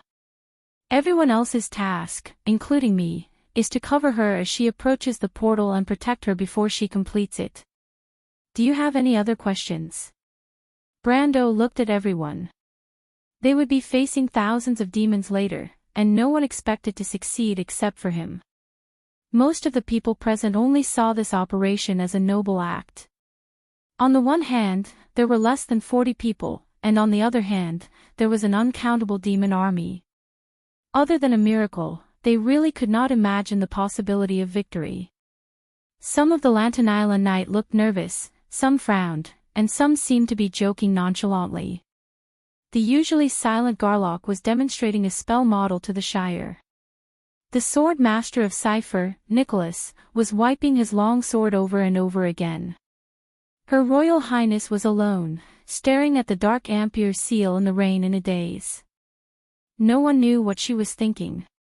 These actions seemed meaningless, but more or less revealed a sense of uneasiness.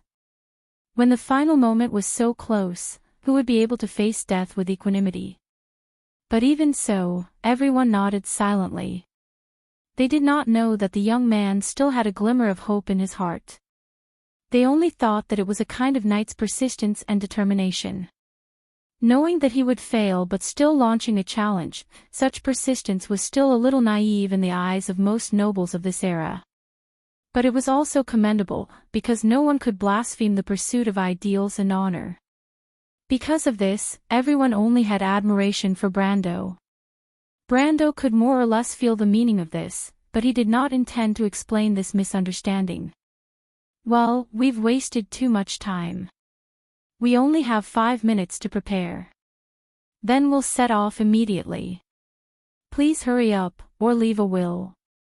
You and I should both understand that this time, we will definitely die. Everyone was silent. Only the Shire smiled and said, "It's a pity. There should have been a chance for future generations to erect a monument for us to record the heroic deeds that happened here today.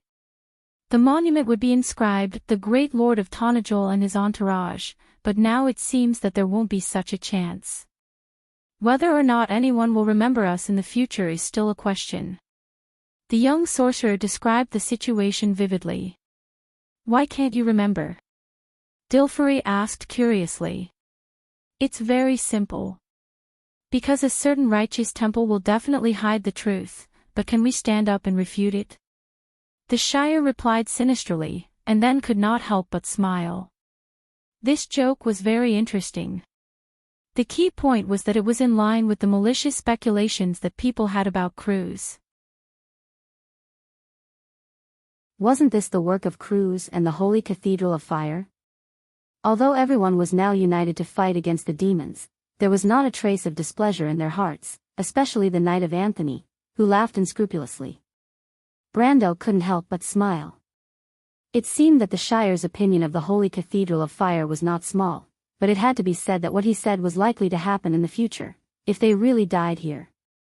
In fact, even the only Knight of the Holy Cathedral of Fire in the crowd shook his head with a smile after hearing the Shire's words. As a high-ranking member of the Holy Cathedral of Fire, he naturally knew how the Holy Cathedral of Fire did things, but this was not unacceptable to him. He was loyal to his faith, not the way the Holy Cathedral of Fire did things. Brando broke away from the crowd and walked to the edge of the forest. He glanced at the gentle slope in the north and couldn't help but sigh. Some things were easy to say, but difficult to do. The area between the hills in the north of Ampere Seal and the bay was a gently sloping meadow. Such terrain was really not suitable for a surprise attack. The vision of the imps was limited, but the hellhounds were the best scouts. He was afraid that they would be discovered as soon as they left the forest. Once discovered, he couldn't help but feel a little desperate at the thought of the dense and increasing number of demons by the portal. He couldn't help but think that it would be better to fight in the hills, but unfortunately, the demons were not stupid. What's more, they had no choice. At this time, a rustling sound of footsteps came from behind. Brando didn't need to look back to know that it was the Countess of Yenbao. Only she would be so clumsy and make such a loud noise. "Mr. Brando. You want to ask what you can do?" Brando replied without looking back. You're definitely not popular with girls at all, Mr. Brendel. Dilfery stuttered for a moment before replying helplessly. I just want to know what I can do, Mr. Brendel. Are you interested in my ability to summon demons? Brando laughed dryly. You guessed it. There's no other possibility. Dilfery frowned. But I'm afraid I'll have to disappoint you. Although I secretly learned the art of necromancy, I can only summon a very low-level demon. Brando couldn't help but look at her. Is that so? But I also have a question. Countess, are you not afraid at all? You know what it means to be here, don't you? He looked at his watch. There were still 3 minutes left. There was still a lot of time, so he asked the question that he had been curious about for a long time. He could more or less guess the reason why Leiter, the head of the White Lion Legion, chose to join. That great man was a tragic character in history, and could be said to be a tragic hero.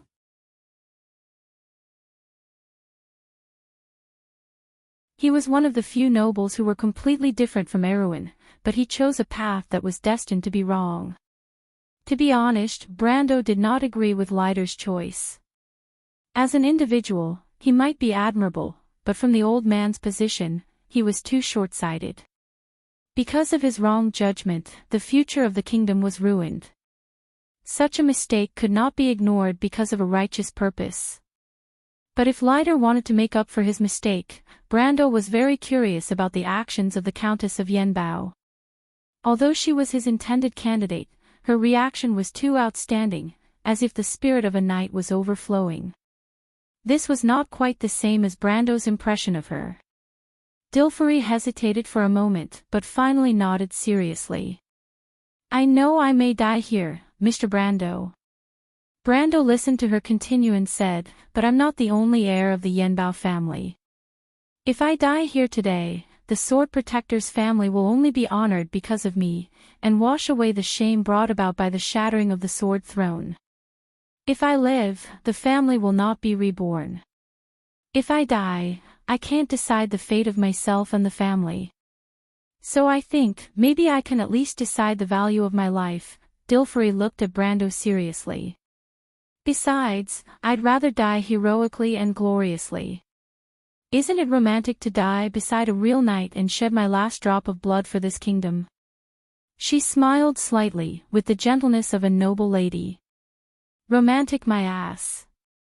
Brendel could not understand her inexplicable spirit of sacrifice, just like how he could not understand the nobles restricting a person's freedom for the sake of their family. He looked at the Countess, and for the first time, he felt that there was an invisible gap between them. Is it worth it? Yes. Dilfery nodded firmly. Well, Brando shrugged and decided to change the topic. But then again, is the shattering of the Sword Throne that serious for you? Of course, Yenbao once swore an oath to protect the Sword Throne. The shattering of the Sword Throne means that the Lionheart sword has to choose a new master, which is a huge blow to us. The family has to face the criticism and blame of those who covet it. I see. Brando suddenly understood. In fact, he had already guessed it. If Yenbao had not been in trouble, they would not have let a little girl like Dilfery run around. But isn't the Lionheart sword back in the hands of the princess? Mr. Brando, back then, we swore an oath to the Cipher royal family. Later, the Lionheart sword went missing. Fortunately, the Sword Throne still exists. Therefore, Covardo's ancestors swore an oath to inherit the throne in front of the Sword Throne. Today, the Yenbao family is loyal to the Covardo royal family, not the princess, the Countess explained in detail. Brando completely understood after hearing her words. But to be honest, even if he understood the whole story, he could not understand her choice.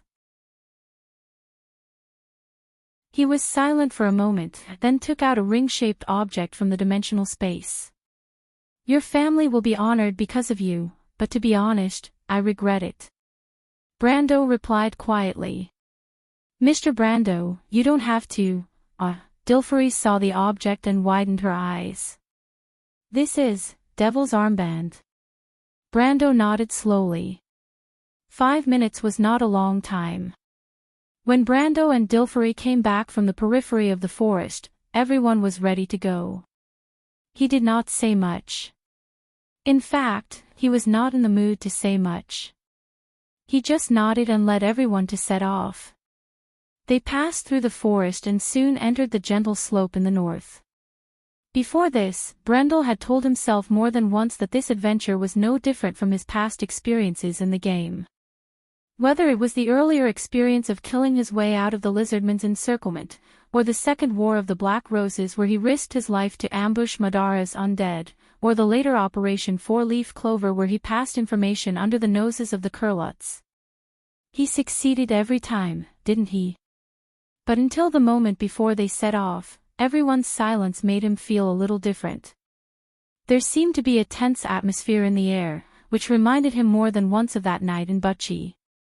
Through the gaps between the layers of branches and leaves, the portals of the Door of Flame were like 3 huge golden rings standing in the rain. Just these things alone were enough to make people feel great pressure. Fortunately, in order to ensure a clear space near the portal, there was not a single flying creature in the entire northern sky of Ampere Seal. Whether it was the brute devils or the harpies. This was probably the only thing that Brando felt comforted about.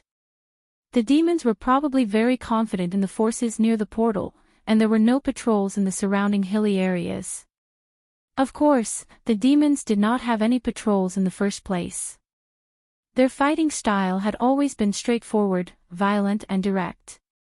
They just used their lives to fill in the gaps. On the other hand, Brando originally thought that they would encounter Jorgendi Ridge, but it seemed that his luck was not bad. He carefully led the others through the bushes while nervously looking at the hill where the Hellhound was resting. However, the Hellhound did not seem to realize that there would be an army appearing in the north of Ampere Seal. Soon, they successfully entered the sparse woodland near the gentle slope of the meadow. Brando took the lead and rolled to the outermost tree in the woodland. He took a look outside. The nearest teleportation gate was less than a kilometer away from him. Because the teleportation gate was so huge, it was almost within reach. Brando took a breath and immediately turned back to signal the others. Everyone lowered their bodies and crept closer to the edge of the woodland. To be honest, this action was nothing new. Scouts often used this method to get close to the enemy, and even taught their horses to do the same. However, if there was a reconnaissance unit in the air, doing this in the endless meadow was tantamount to suicide. However, Brando was eyeing the clear area near the portal. They slowly crawled out of the woodland and slowly entered the meadow.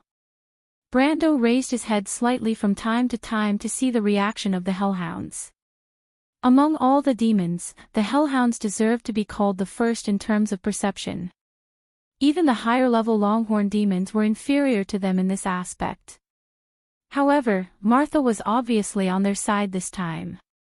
After moving forward for 300 to 400 meters, although it took a full 10 minutes, the Hellhounds still did not react at all until they were almost half the distance. However, their good luck obviously ended here. Suddenly, Brando saw the 3-headed Hellhound stand up vigilantly. If he still felt lucky at this time, then when the monster looked in this direction, he would immediately realize that his group had been discovered. At this distance, it was very likely that the other party did not see them, but because it smelled the scent of humans. It had to be said that even though Brando was prepared for this kind of smell, he still could not help but be secretly shocked. It must be known that they were in the middle of a torrential downpour. If it was a sunny day, they probably would not be able to hide in the forest.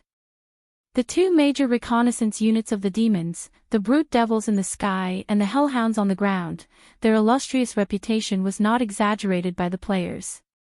Brando only saw the 6 pairs of blood-red eyes sweep in this direction. He immediately felt his scalp tingle and subconsciously shouted, "Amandina." The noble lady understood tacitly and immediately approached him. Brando got up from the ground and picked her up by the waist. He immediately sprinted toward the teleportation gate in front of him. "Quick! Let's destroy the nearest portal first." As soon as he moved, the hellhounds on the hill stood up in unison. The longhorn demons by the portal reacted a little slower. These tall demons immediately kicked away the little demons who were fighting and ordered them to prepare to meet the enemy immediately while cursing. Then the figures of the demon warlocks appeared by the portal. These monsters originally seemed to be hidden in the large group of imps. As soon as they stood up, they immediately ignited blood-red flames in their hands and then threw them at Brando and the others like raindrops. Brando held Amandina in one hand and pulled out Halran Gaia with the other. He was very familiar with these goat-horn demons and naturally knew their usual tricks. He was about to meet the attack, but it was at this time that the Temple Knight and flame-haired Nicholas came in front of him, one on the left and one on the right. They stretched out their hands and countless golden red lines of law immediately extended forward and swallowed all the fireballs.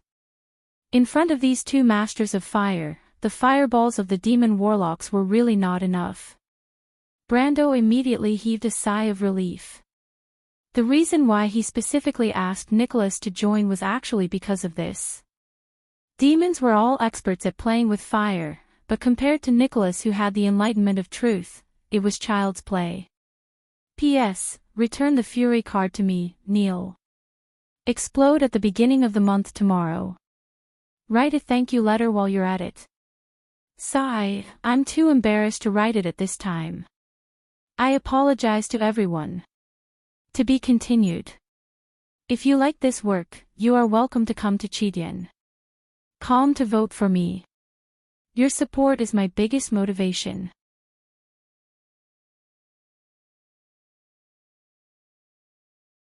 Chapter 633.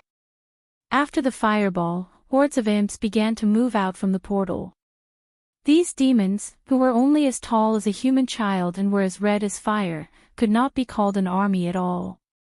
However, their numbers alone were overwhelming. Brando held Amandina in his arms and looked up to see a dense and frightening dark red sea. It was as if red paint had not passed through a green palette, but had just rolled up. Countless imps flapped their wings and staggered up dozens of meters into the air. For a moment, the entire battlefield rose up from the ground like a tsunami. For a moment, only locust-like imps were left on the ground and in the air. They covered the sky and covered the sun. Amandina was so scared that she almost stopped breathing. Her fingertips turned white as she gripped Brando's shoulder tightly. In the blink of an eye, the sky full of imps rushed down like a huge wave. She was so scared that she immediately closed her eyes and turned her head to Brando's chest. "Get ready to fight." Brando roared. The knight raised their heads and prepared to meet the first wave of impact. Long live the kingdom. Long live Erwin. No one knew who was the first to shout, but the few voices were slightly weak in the overwhelming screams. But everyone's heart was surging. This was the dream of a hero that belonged to everyone. Reality had locked the pace of men and women, but until that moment really came, everyone could laugh loudly, cry happily, and shout to their heart's content. In a situation where life and death had lost their color, any scruples could only be turned into the most sincere of emotions. The knight was going to dedicate their lives to their motherland. Even if it was only for a second, it could become eternal.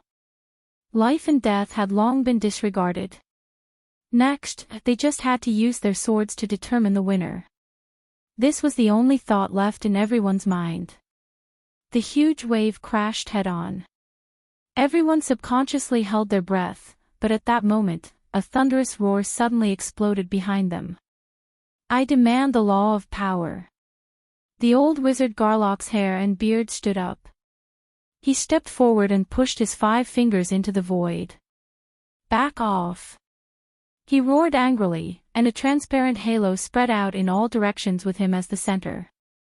However, if one looked closely, it was not a halo, but a splash of water that was being pushed away. The little evil demon that was still flapping its wings and leaping forward in midair was slapped by an invisible giant hand the next moment. It screamed and flew back. Some of them even flew hundreds of meters and crashed into the metal platform of the portal, their brains splattering everywhere.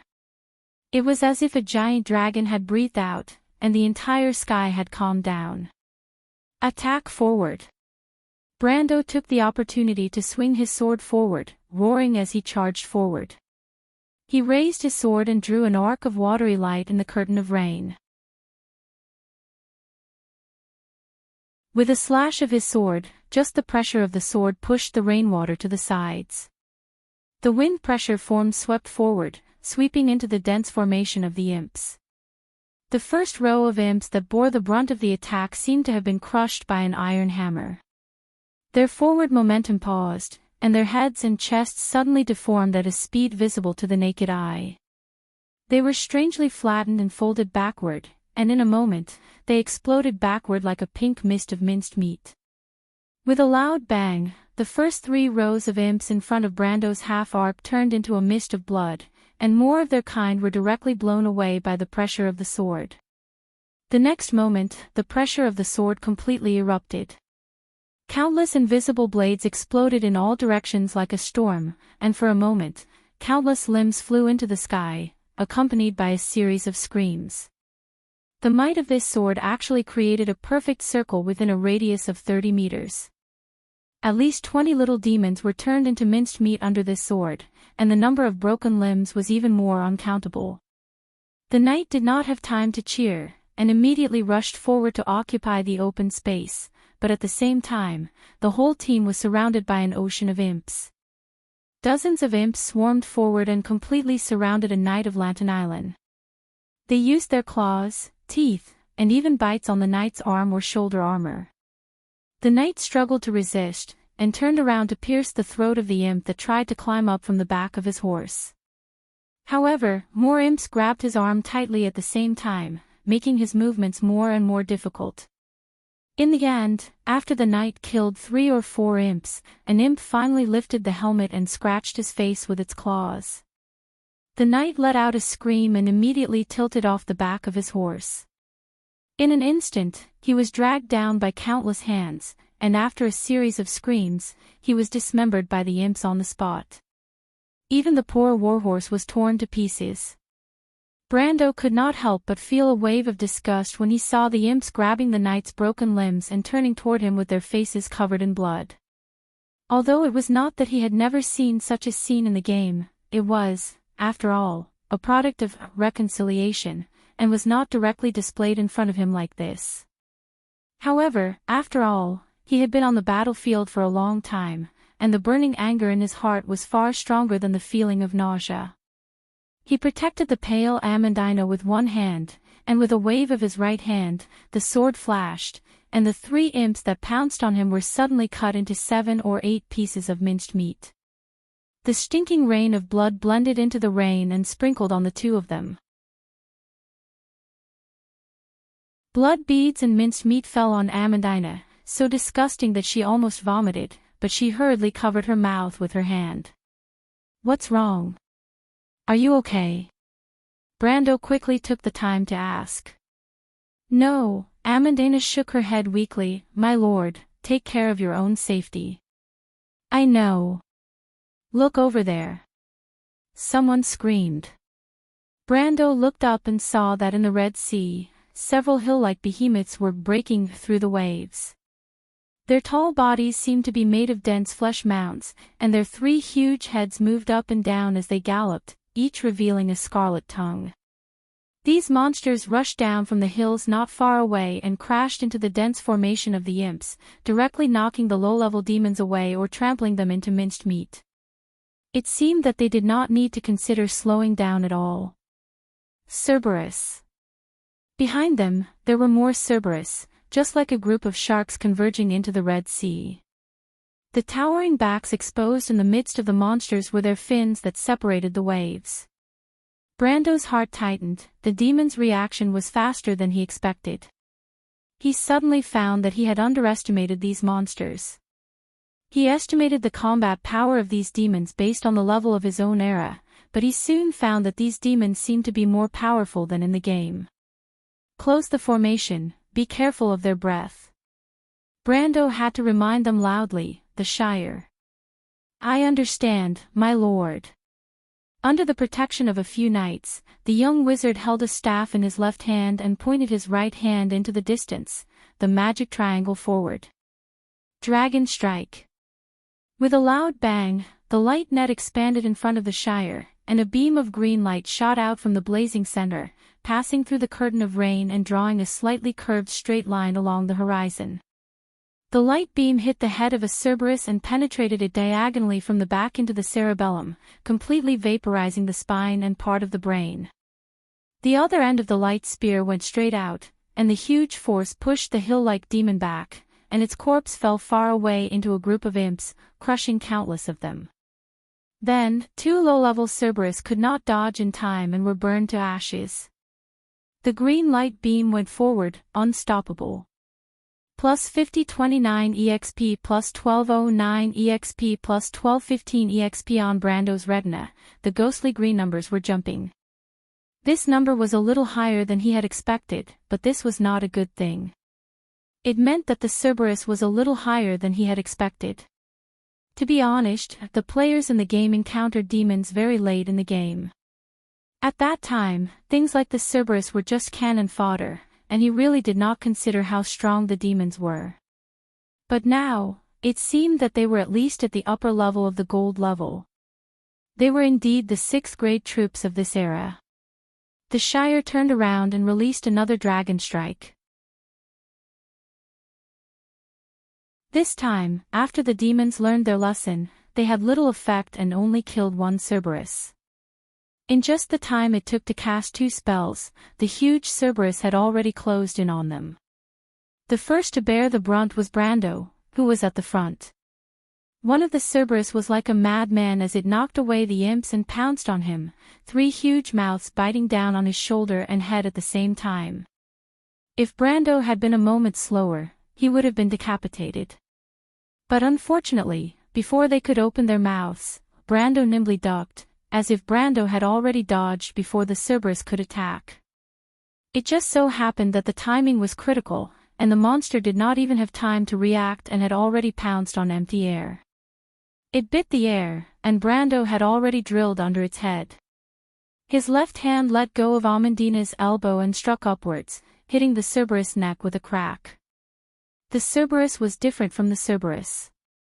It took them a long time to become the leader of the Cerberus, and after countless battles, their combat experience was much richer than their low-level counterparts. As soon as Brando drilled under its belly, it immediately reacted, lowering its head and opening its mouth to spit. If it was a normal warrior, they would have been spat out.